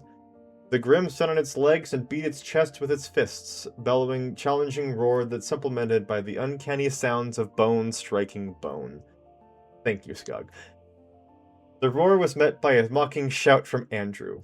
As he continued, he jumped up, kicked off the Grim's abs, and pushed himself up using its bony hands. Reached his face before striking the monster viciously with a heavy kick. The Grim stumbled back a step as Andrew gracefully flipped away and landed on its feet. Ooh, ooh, ah, ah to you too, motherfucker. He called. Go back to eating your own shit. Andrew! This is pronounced Berengal Gowl. John shouted with worry. That's a Berengal Gowl! The reason I had to specify it was that this doesn't exist in RWBY naturally, but I figured every single form of Grim must have, like, an Elder Grim form. And Yeah. so I'm like, okay, let's just look up what's the Latin name for gorilla. Oh, awesome. Fair enough. No. Was sarcastically shouted back. And here I thought it was a roided out chimpanzee. Whoever stays here is gonna help me out with a goth phase Donkey Kong. Someone get me a super death pigeon and the... What? Arachnophobe. Arachnophobes. Okay. And the arachnophobe's worst nightmare. A body shot past the firing line, it quickly revealing itself as Mint, whose parasol had a blade coming out from the top. There was a wild grin on her face as she ran up, going for the Gowel and stabbing at its legs, her blade barely digging into the dense muscle of the monster. It curled its right hand into a fist and slammed it down with the intent to crush the girl, who cartwheeled out of the way. Her weapon swiped around, sparking harmlessly against the hardened bone and causing her smile to fall into a pout. The Gowl dragged its hand back to smack into her, only for the girl to pirouette out of the path and jump back to stand side by side with Andrew. Well? Emerald, Mercury. Cinder called out. You two, with us. The rest of you fools, deal with the other Elder Grim. Most of those referred to as fools frowned at the comment, but no complaints were verbalized as everyone split off. The remaining minor Grim proved themselves to be annoying little shits, even more so because they kept going for me. There are 5 of us here. I roared as I flipped over a Beowulf, grabbed its jaw as I did so, and bodily hurled it over my shoulder toward Mercury. Tied to someone else. The gray-haired teen sneered, turned, and kicked the flung beast's face. It is the equivalent of a love tap, more to get some momentum started for him to backflip away as the Gowl's fist crashed down. The Beowulf got turned into paste without posing resistance. The oversized gorilla screeched again as it failed to hit its target and immediately hopped after Mercury to continue attempting to pummel him. I can't speak. Don't listen to him. The teen complained as he continued kicking away from the attacks. With him keeping the Elder Grim's focus, I switched tracks. The fodder had mostly been cleared out by the time everyone split up, but there was still around 12 still hanging around. Cinder had rushed to the temple behind us to grab the relic and was sure to be back soon. Emerald! Whatever your name is. I barked as I sidestepped to the spinning of a charge of a curled-up Borbatusk. Clear out the last of the small fry. I'm gonna need to help out Mercury. Get Cinder to help you out if she's back before you're done. The two I called out snapped to look at me, exchanged a glance between themselves, then turned back. Her name is Mint. Emerald clarified before the two of them began hacking and slashing at the beasts around them. While they did that, I returned to focusing on the Gowl. Mercury was struggling, put on the back foot against a Grim's tireless assault. As much as he was clearly trying to minimize his energy output, he was forced to perform more dynamic movements to stay out of the way of the humongous fists of the gorilla. Gunfire rocked out from his heels, and I realized his weapons must have been either in his shoes or very close to them. Scuffs in the Gowl's armor hinted at this teen's failed attempts to pierce through them. The thing was a walking tank, with the armor covering it at least as tough as the carapace of a Deathstalker. It was all mindless strength, and could afford to be straightforward because it had the defense to keep up. The least protected parts of it were its legs, but even then, Mint had shown off that its muscle was just as tough. Taking it out would be a two-stage fight. Break past the armor, then carve through the muscle. Easy enough. I darted up to the Gowl from behind, Mercury catching sight of my rush and sticking to dodging backwards so its back remained facing me. Magic flowed through me, singing through my veins, my tattoos lit up. I kicked up, my right foot landing on the base of its spine. Pushing off, I spun outwardly as I went up so that I stepped into its raised left elbow with my right foot again. Summoner magic. Forge of how do I say that? Hephaestus. Hephaestus. Summoner magic. Forge of Hephaestus. A gray iron shaft appeared in my hands, black leather grip covering the metal to support my hold. Above my left hand, the large head of the hammer was mostly bland. It was the same color as the shaft, and cylindrical with segmented rings. Between the segments of the head, orange heat gleamed out. Allowing the added weight to enhance my turn, I spun around and crashed the head directly into the center of the Gowl's face. As soon as the hit connected, an explosion erupted from the impact, as the heat within the weapon burst out the gaps in the head.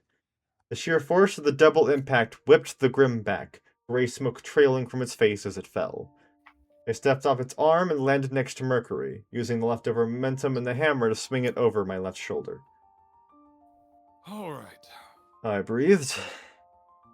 I've got an idea on how to take down this thing, but we all have to wait until we've got the full team. The teen glanced at me at the corner of his eye, but kept his focus on the Grim already stumbling back onto its feet. What? Not good enough to kill a Grim on your own? He mocked. Are you always this bad at the shit-talking game? Or are you just gonna blame it on being tired from doing fuck all to the Gowl? One of his eyes twitched as a muscle flexed in his jaw. Not his toe. From what I can tell, everyone here is able to dodge its attacks easy enough, so its strength is nuance. Non-issue. Non-issue. Big... What, non-issue? Oh my god. Glorb. The dyslexia. It's hidden. It goes hard. The sauce is hot saucing. It's spicy, man. The big thing to consider is its defense. Which is why I pulled out this thing. I twirled the forge for emphasis. I'll shatter its armor as much as I can, but I'm gonna need your guys' help to hit it in the first place. To hit it in the places that are actually useful. The Elder Grim stood straight to snarl at the two of us, and I was pleased to see a small spiderweb of cracks spawning from its nose that spreads to about halfway past its eyes. I'll double tap the places you've already hit. He stated, voice suddenly professional. That'll knock the pieces loose as well as get it to focus on me and create openings for you. I nodded as it began to charge at us. We banked in opposite directions, Mercury going left while I went right. The Gowl lurched after me. Over here, ugly! He called as he jumped up and twirled, firing a shot from his right leg that struck the back of the gorilla's head. I'm the one that's actually gonna hurt you, idiot. He continued to taunt as it shifted to follow his movements. The Elder Grim chased after him, slamming its fists down while screeching madly. I wasted no time, whipping Forge around to adjust my momentum toward the back of the Gowl. As I charged for it, I allowed the hammer to slide in my hold, going down until the head of the hammer rested against my fist. Once I was close enough, I jumped up, ready to grab the hammer and swing, only for the gorilla to suddenly whip around with its left arm thrown out to bash into me. Reacting quickly, I snapped my right arm downward, allowing the hammer to slide in my grip once again. The weight of it combined with the force of my throw pulled me just underneath the swing. Before I could follow much more, I twisted around, twirling Forge around till I crashed into the Gowl's left flank. Once again, an explosion burst out from the impact, the light ebbing out from the gaps in the hammer turning a brighter orange. The Grim shrieked in pain as its heel slid back along the ground, carving small divots in the earth. Mercury! I shouted as I landed, already running, circling the monster. I thought you had its attention. I did, you asshole. He matched my irritation. I was kicking it in the face, but as soon as you got in close, it basically forgot I was there. I hissed under my breath at the information. Before I could start to think about how to work around it, a sleek black arrow struck the Gowl's face, in between the cracks. The beast screeched, more in rage than in pain. Oh. Oh. Oh, Well, there goes a weep. there goes a weed. Disconnected. Ah, right, because there's no more emerald lines. Ah, fair enough. Oh wait, did you finish the narration or? Yeah, more in rage than in pain. Okay. Cinder, Emerald, Mint. Relief filled me as the fight suddenly became far easier. I've got a plan. I can break its armor with. Don't be so stupid as to shout your plan for the enemy to hear. Cinder cut me off. It's an Elder Grim. It might understand words. Rather than argue against her, I summoned a peacekeeper in my left hand and temporarily stopped circling the Grim. Oi! Make-A-Wish King Kong! I called out. Scream at me again and I'll shoot you in the mouth. Without hesitation, the Gowl swung himself around to face my direction, pounding its fist into the dirt as it leaned forwards to howl once again. As soon as it did, I lifted my revolver and successfully got 2 shots inside its maw before it whipped back to protect its face. I turned to Cinder as I lowered the gun. Still think it's an issue? Her eyes flashed once again as she grit her teeth. You've made your points. She acknowledged as she joined Mercury and I in surrounding the Gowl. Emerald had her guns pointed threateningly at the Grim, Minstant appeared to have a ranged weapon, and Cinder had her bow lowered, albeit with an arrow already to be pulled back. Amber eyes darted between the gorilla, the cracks in its armor, and my hammer. You can break apart its armor with that hammer of yours, I take it? Your plan was to have us distract it so you can create vulnerable areas we can exploit, I hope? I clicked my tongue and narrowed my eyes at her. I see I've caught you in such a great mood today, Cindy. I will kill you. She twitched at the nickname. The muscle underneath the bone is just as dense. I can break up the armor, but you, Mint, and Emerald are gonna need to tear up what's underneath. For all your talk, you're falling short in terms of managing others. The bow-wielding woman smirked. Mercury, after Andrew breaks up Gal's armor, attack the weakened areas to loosen and knock off the broken pieces. You two focus on removing the outer layer, while we attack the exposed flesh. The gray-haired man rolled his eyes, but kept the fact that had already been part of the plan secret. Move! She declared, already drawing back the arrow to aim at another spot on the Grim's face. All of us save for Cinder rushed in. I came from its front left side, Mercury the right, while Emeralds and Mint came at it from its back. Give me an opening to hit its chest. I ordered as I slipped under its left arm, lacking the ability to wind up properly and forced a kick at the cracks in its side. Mint appeared standing on its shoulders as I jumped back out of the way of another wild swing, a sadistic, toothy smile on her face as she stabbed downward. The blade at the end of her parasol sank deeply into the Elder Grim's right eye, ringing out an agonized roar from the beast. Winking at me, the girl curled back and rolled off the gorilla just as it automatically brought its hands up to cover its new wound. Mercury came in, lunged into a handstand, then pushed up so that both of his feet connected with its right elbow. The kick, combined with the dual shots fired from its weapons, knocked the limb higher up than the creature meant to, its open palm smacking against its face. I darted in then, while it was reared back from the assault and its chest was exposed. There was another shot, and then the rattling of chains as the blades at the end of Emerald's guns came around from behind the Gowl's head. The blades were detached from her weapons, chains at the end that obviously could be traced back to the barrels of her guns.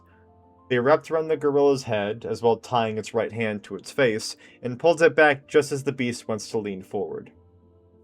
I curved into a spin to get that extra oomph, and crashed forward into the center of the monster's chest. Again, the explosion was more eruptive, and the vents seared with even greater heat. The heavy boom of the impact this time was supported by deep crunches as the blades covering its upper torso splintered like glass.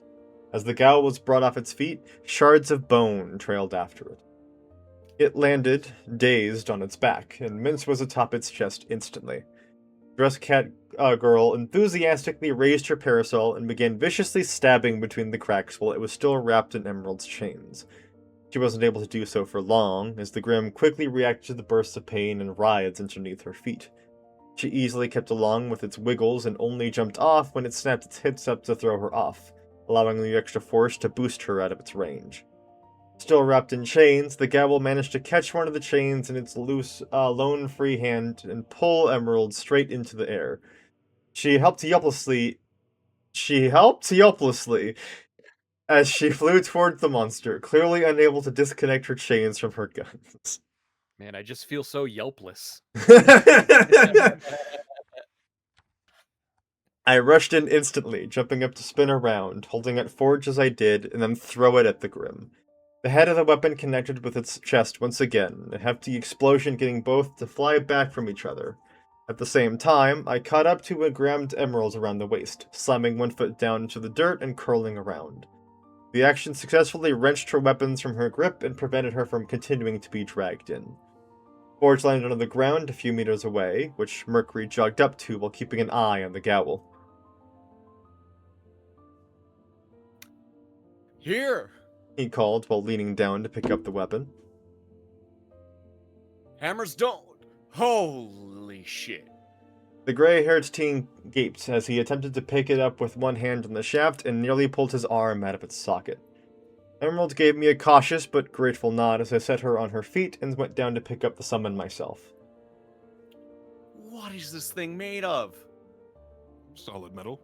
I answered as I leaned down to swing it onto my right shoulder once more. Gray eyes traced over my arms with shock. You don't look like the kind of guy that can swing around a hunk of metal like that. He breathed, complimentary surprise in his tone. I smirked. I guess the reason you're so bad at talking shit is because you actually know how to be nice. His eyes immediately narrowed as his gaze flattened. Fuck off, glow stick. I barked out. Basic. Ain't got no real bite to it, but I'd say the comeback to me when you come up with something better. But I'm a bit more realistic than that. A bubble of laughter escaped the watching Emerald, and Mercury instantly glared at her. Are you done standing around? Cinder shouted, sending arrow after arrow into the Elder Grim's exposed skin from afar. I'd prefer to not waste my time killing this thing by myself. Snorting, I cracked my neck and leaned into a run for the Gowl. Aw, so you do want our help. I grinned as I charged. The beast's chestplate was missing significant sections, though it still was covered more than it wasn't. Cindy realized the strength and the power of friendship after all. Teams are made up of 4 people. She hissed. No one will be surprised if you fail to make it out of this forest. See, Mercury? That's how you insult someone. The gray-eyed teen let out an unintelligible shout as he took off after me. Mint was the one currently in close combat with the Grim, and her bright-eyed smile made it clear that she was hearing every word of our conversation and loving it. Mint, help me untangle Emerald's chains. The green-eyed girl happily nodded and cartwheeled out of the way of another bony fist. She jumped up, hooked the curved handle of her parasol on the edge of a plate on the Grim's arm, and swung herself up onto its shoulders again. The Gowl made to reach up and stop her as she started pulling at its chains, but she remained undisturbed thanks to an arrow taking out its other eye. Now blinded, the beast let loose another howl of agony and swung its free arm out to ward off further attacks. Due to the aforementioned blindness, it missed me completely as I got inside its guard and thundered forge into its chest a third time. The explosion this time was positively decimative, a visible ring of air bursting out from the collision. The Elder Grim was torn off its feet into the air, limply flying back as entire plates of bone ripped off from its form. Mint had hopped into the air as soon as the hit landed, opened her parasol to be caught by the wind, and was now gracefully floating down. From the look on her face, you'd think she was viewing everything happening around her like an amusement park. Andrew! Cinder shrieked in fury as she stomped closer, her bow having been disconnected so her swords were in her hands. Have you been dragging this fight out? Her eyes flashed erratically with orange light. Fuck no. I was unaffected by her anger and held up the lightly steaming head of the hammer in my grip. The light seeping out from between the gaps in it were nearly white. The power of the explosion's forge releases when it connects are determined by the heat that is built up inside, which grows with each explosion. The rage in her eyes flickered as a thoughtful expression crossed her face. Can the heat be from an outside source? She asked. I shrugged in response. Heat is heat. Anything works. In response, Cinder nodded and sheathed her swords just below her quiver before stepping closer. If this melts your hammer, consider it your fault for not knowing what your weapons can withstand. Was all she stated before she placed both her hands in the metal. At the corner of my eye, I caught emeralds and mercury watching in shock and awe.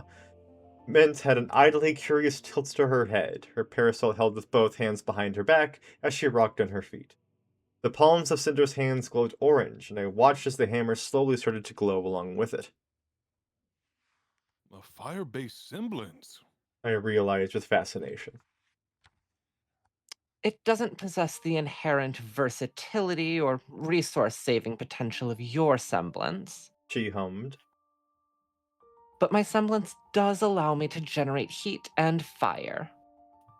Pulling her hands away, she left forge glowing orange with heat, one of the hottest states I've ever seen it.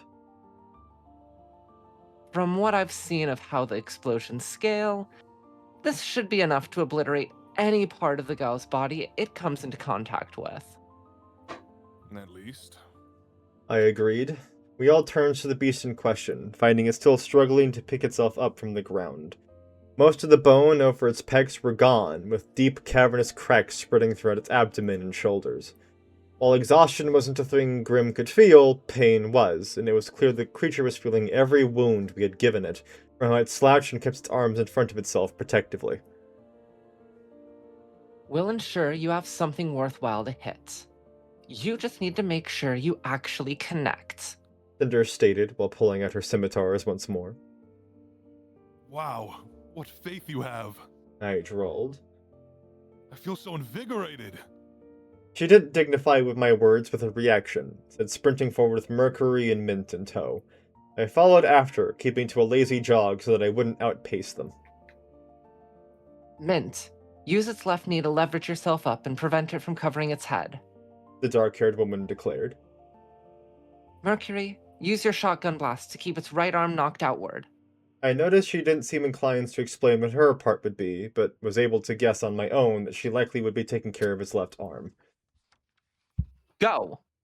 Mint rushed forward, doing exactly as told and using the gal's leg as a springboard to land on its shoulders. Mercury jumped up and kicked at its right wrist, firing rounds to push the limb away from its body. As I figured, Cinder brought both of her scimitars to her left before swinging outwards to deal with the monster's left arm. With the path clear, I focused on its chest, the place most removed of its natural armor, and brought back forge.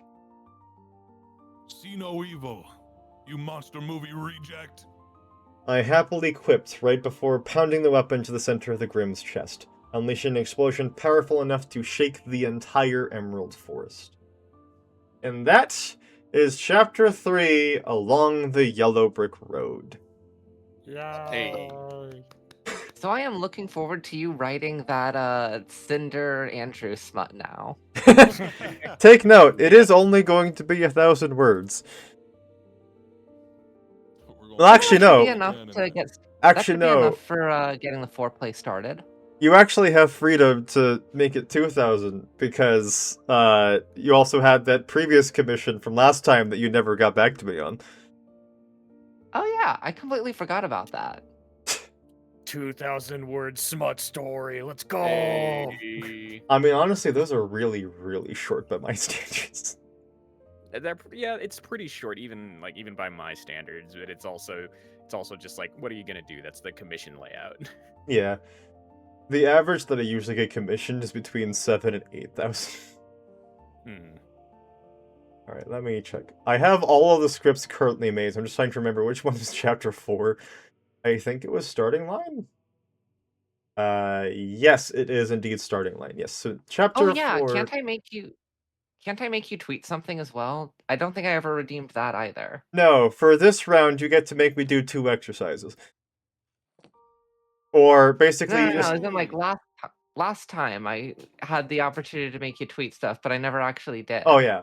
So you get 2 tweets, one safe for work, the other not safe for work, and on this round, you have 2 sets of 10 of anything you can make me do. Does anyone have any suggestions for what I should make Grim tweet? Oh, Um, oh my god, it should be about what is it? A moral guild. Should be something about that. That'd be fire. something about that. Yeah, that would be really funny.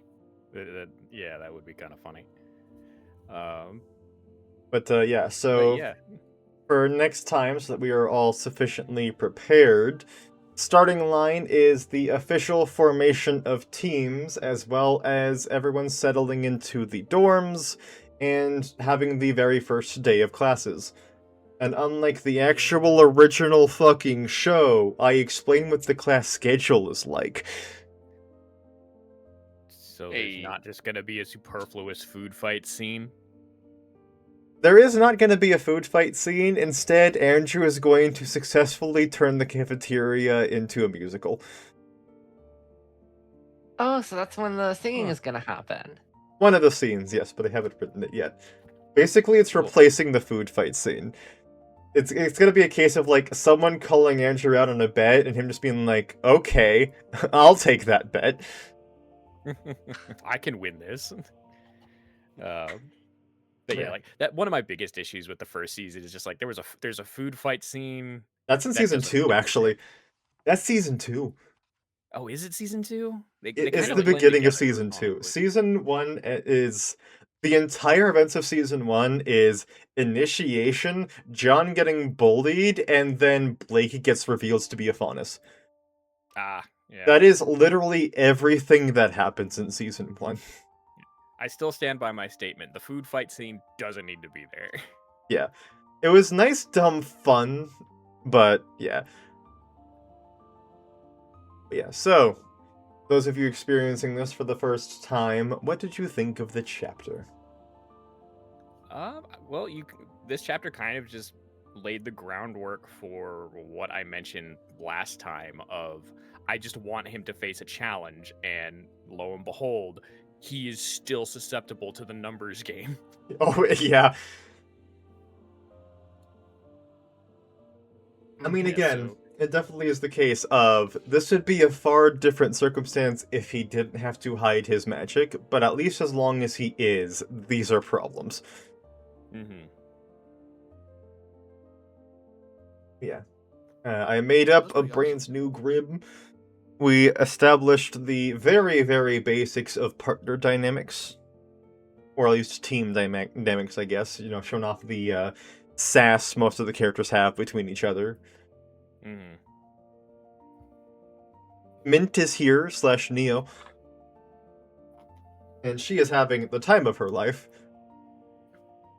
I always So thought yeah, Mint what's was gonna happen with Mint if she's not? Who's she gonna be ending up getting partnered up with?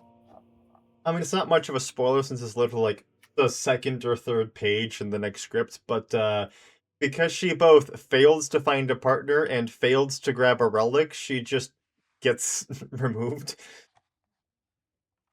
She's just not part of any team. Oh, She's just no longer in Beacon, but really no, everyone knows that's not a problem to Mint. The only one who really Okay. has a problem with it is Cinder. For a very obvious reason. I'm also so that everyone can understand of like, I want to make sure this is communicated properly. The whole premise of Andrew fighting the Beowulfs in that scene was the implication that Cinder had watched the entire fight go down and just hid behind a tree in hopes that he would just be that bad. Because technically, by justification, if the person who is supposed to be your partner just fucking dies, she can find a new partner. Well, by the rules, it's whoever you make eye contact with. So she could have just left. Yeah. Didn't like Ren and Nora have the conversation where where Nora was just gonna keep her eyes closed until she found Ren? No, that was RWBY. RWBY was desperately just being like, I gotta make sure that I have to find Yang, and then just accidentally slammed into Weiss. The thing between Nora and Ren was that she was going to do a sloth call to act as like the warning of like, hey, this is me. To be fair, sloth mating calls can be heard from a very far ways away. I mean, we didn't specify it was a mating call, but yes. One sec. 700 meters, it looks like. Jesus. Damn. I'm It's like what? Yeah, 100 feet. those sloth ladies be trying to get it. But Yeah, I still I love that you kept the dynamic that most of the characters originally had. oh yeah. Like I said, I'm trying to make as few changes as possible, and I'm only trying to change the things of like things that fundamentally have to be changed, like gigging a goddamn class schedule. And like actually having them spend time in class. Mm-hmm. Also, yeah, so what were your thoughts on the very, very pointed detail of Andrew seemingly magnetizing the Grim to him? Oh yeah, that one. I'm curious, but at the same time, I'm just like, I'm not surprised. Oh? Like as soon as you basically said, yeah, his magic is special, I was just like, okay, so something's gonna be an issue here. I don't know what. Well, I mean, But most of the distinctions is just the whole. It operates with different rules, so there's a lot of miscommunication between things. Like, Mhm. I'm gonna say this now so that I don't have to explain it at a later chapter where the concern you brought up of Andrew seeming way too overpowered really gets exaggerated. Something that I really emphasize for the story is like something that a lot of people don't notice, but for this I'll mention it because you mentioned the whole issue of like the overpowered nature.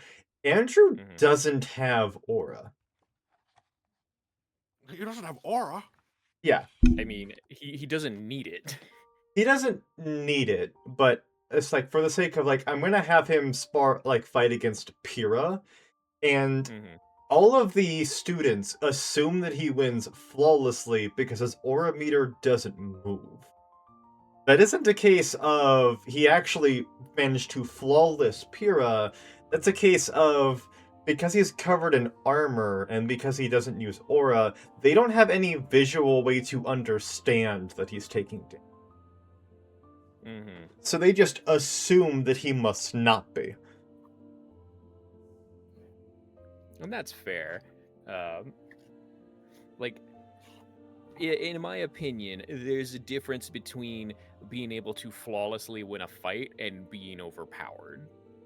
Well, I mean, I mentioned it So, for Pyrrha because she is the one supposed to be, like, the pinnacle of their, like, at least the students' strength in the story. mhm. Like, the idea of, like, someone, especially, like, you could, like, as a face value type thing, if you read a story where it's just like, oh yeah, this OC gets introduced and flawlessly defeats Pyrrha the first time they fight, that really seems like a power fantasy type story. It's just like, oh yeah, my OC can do whatever he wants type thing. Mhm. And I'm like, Yeah, no, there's just things that are severe miscommunication here. yeah. Well, as long as like the written word, it's a bit easier to get it across, especially since for Andrew you do first person. Um, you can still give the idea of, okay, she does hit hard. I need to like be careful here. Whereas if it's something like, say it's in an animation or in a comic, if they're fighting and he just gets no internal dialogue and you just see like only Pyrrha, that's when you kind of get the idea of, oh, he's just too OP, because you're not getting the second half of the fight. You're only getting Pyrrha's perspective. Oh You know yeah, what I'm saying? that is actually why I'm explaining this, because even what I've currently have published out, published is a weird word for this, but even what I currently physically have out for the public, it hasn't been introduced yet that Andrew doesn't have aura. Like, he's showing confusion for a lot of things, and there's like that nature, like an implication of he doesn't know what aura is, so you can infer of the whole, it must be a foreign concept to him for a reason. But in actual practice, like, when he spars against Pyrrha, most of it is other people spectating the fight rather than seeing his point of view. Like, there's a lot of mentions of, like, well, Caleb is heading out for, the thing, I believe, yeah. Now, like, there's a lot of mentions of, like, he's a nut job that's just allowing Pyrrha to, like, he's not bothering to dodge some of her attacks so that he can manage to get his own hit in. Then people just automatically assume of, like, well, your aura hasn't moved, so your aura, or so your armor must just be fucking crazy. But in reality, he's just accepting the bruises and blows, and he's just not bothering to tell anyone because he doesn't think it's a big deal. Yeah. Like I've explained with Skog, there is the introduction of a nurse character where that his like perception of his own injuries is very clearly demonstrated. But yeah, at least for what we've got so Ooh, far. yeah. Oh yeah. Hello, nurse. But yeah, so what we've got so far is the clear initial formation of teams, the near like initial dynamics that everyone has, and some hints towards the future of like the whole Andrew literally vacuumed the entire Emerald Forest to attempt to kill him. So yeah. After this is starting line, where we get the actual school proper. Yay! And we even get an OC I've created outside of Andrew, because the professors need OCs, because none of them exist. We have best professor, though. Which one is that? Yeah. Coffee Man. Yeah. Oobleck is gonna be in next chapter, but we will also be introduced to Professor Green, the stealth and security instructor. Wow. And it's really annoying. I did not pull that out of my ass. I made the personality and whatnot out of my ass, but there actually is a very side mention in a split-off novel of Team Coffee having frustrations with, having taken the stealth and security class at Beacon in their first year, and it was taught by Professor Green, and that's how I got all of that information. It was an offhanded remark in a split-off material. I love all of the research that I've put into this. Totally doesn't aggravate me. But yes. I hope we all will be able to make it for the session after this in 2 weeks' time on the 20th. Assuming Vex's power doesn't hate her, she will be able to make it. Fingers crossed. I am going to be calling out on that one now. I will be up visiting family.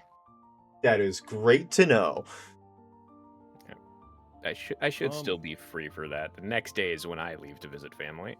And I'm unsure about the work schedule, so I'll let you know. So yeah, thank you all for stopping by, and we will raid out into Caleb, considering he's gonna be doing that thing with Reyna after this. So yeah, let's get a raid message. Hell yeah. I hope you guys are enjoying that typing ASMR. What's so epic? There we go. Get this raid into Caleb started.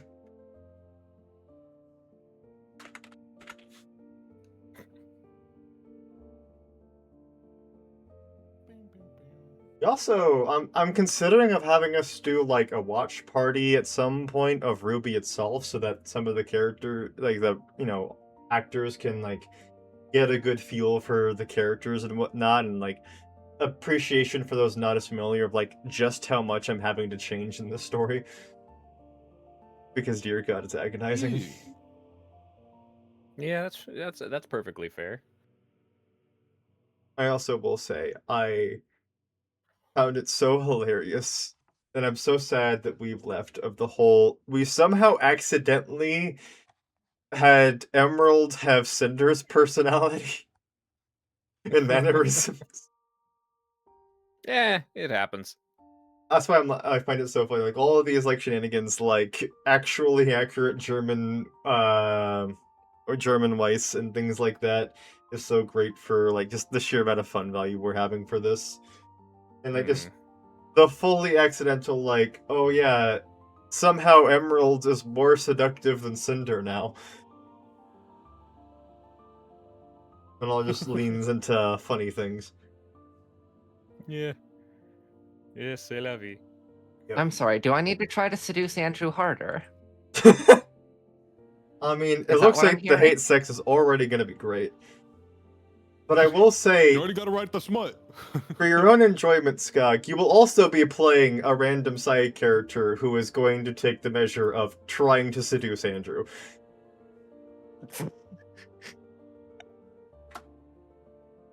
Am I being typecasted here? I mean, are you having problems with the idea of becoming the one who's just hitting on your cast members? Not really. I'm now Bragi, apparently.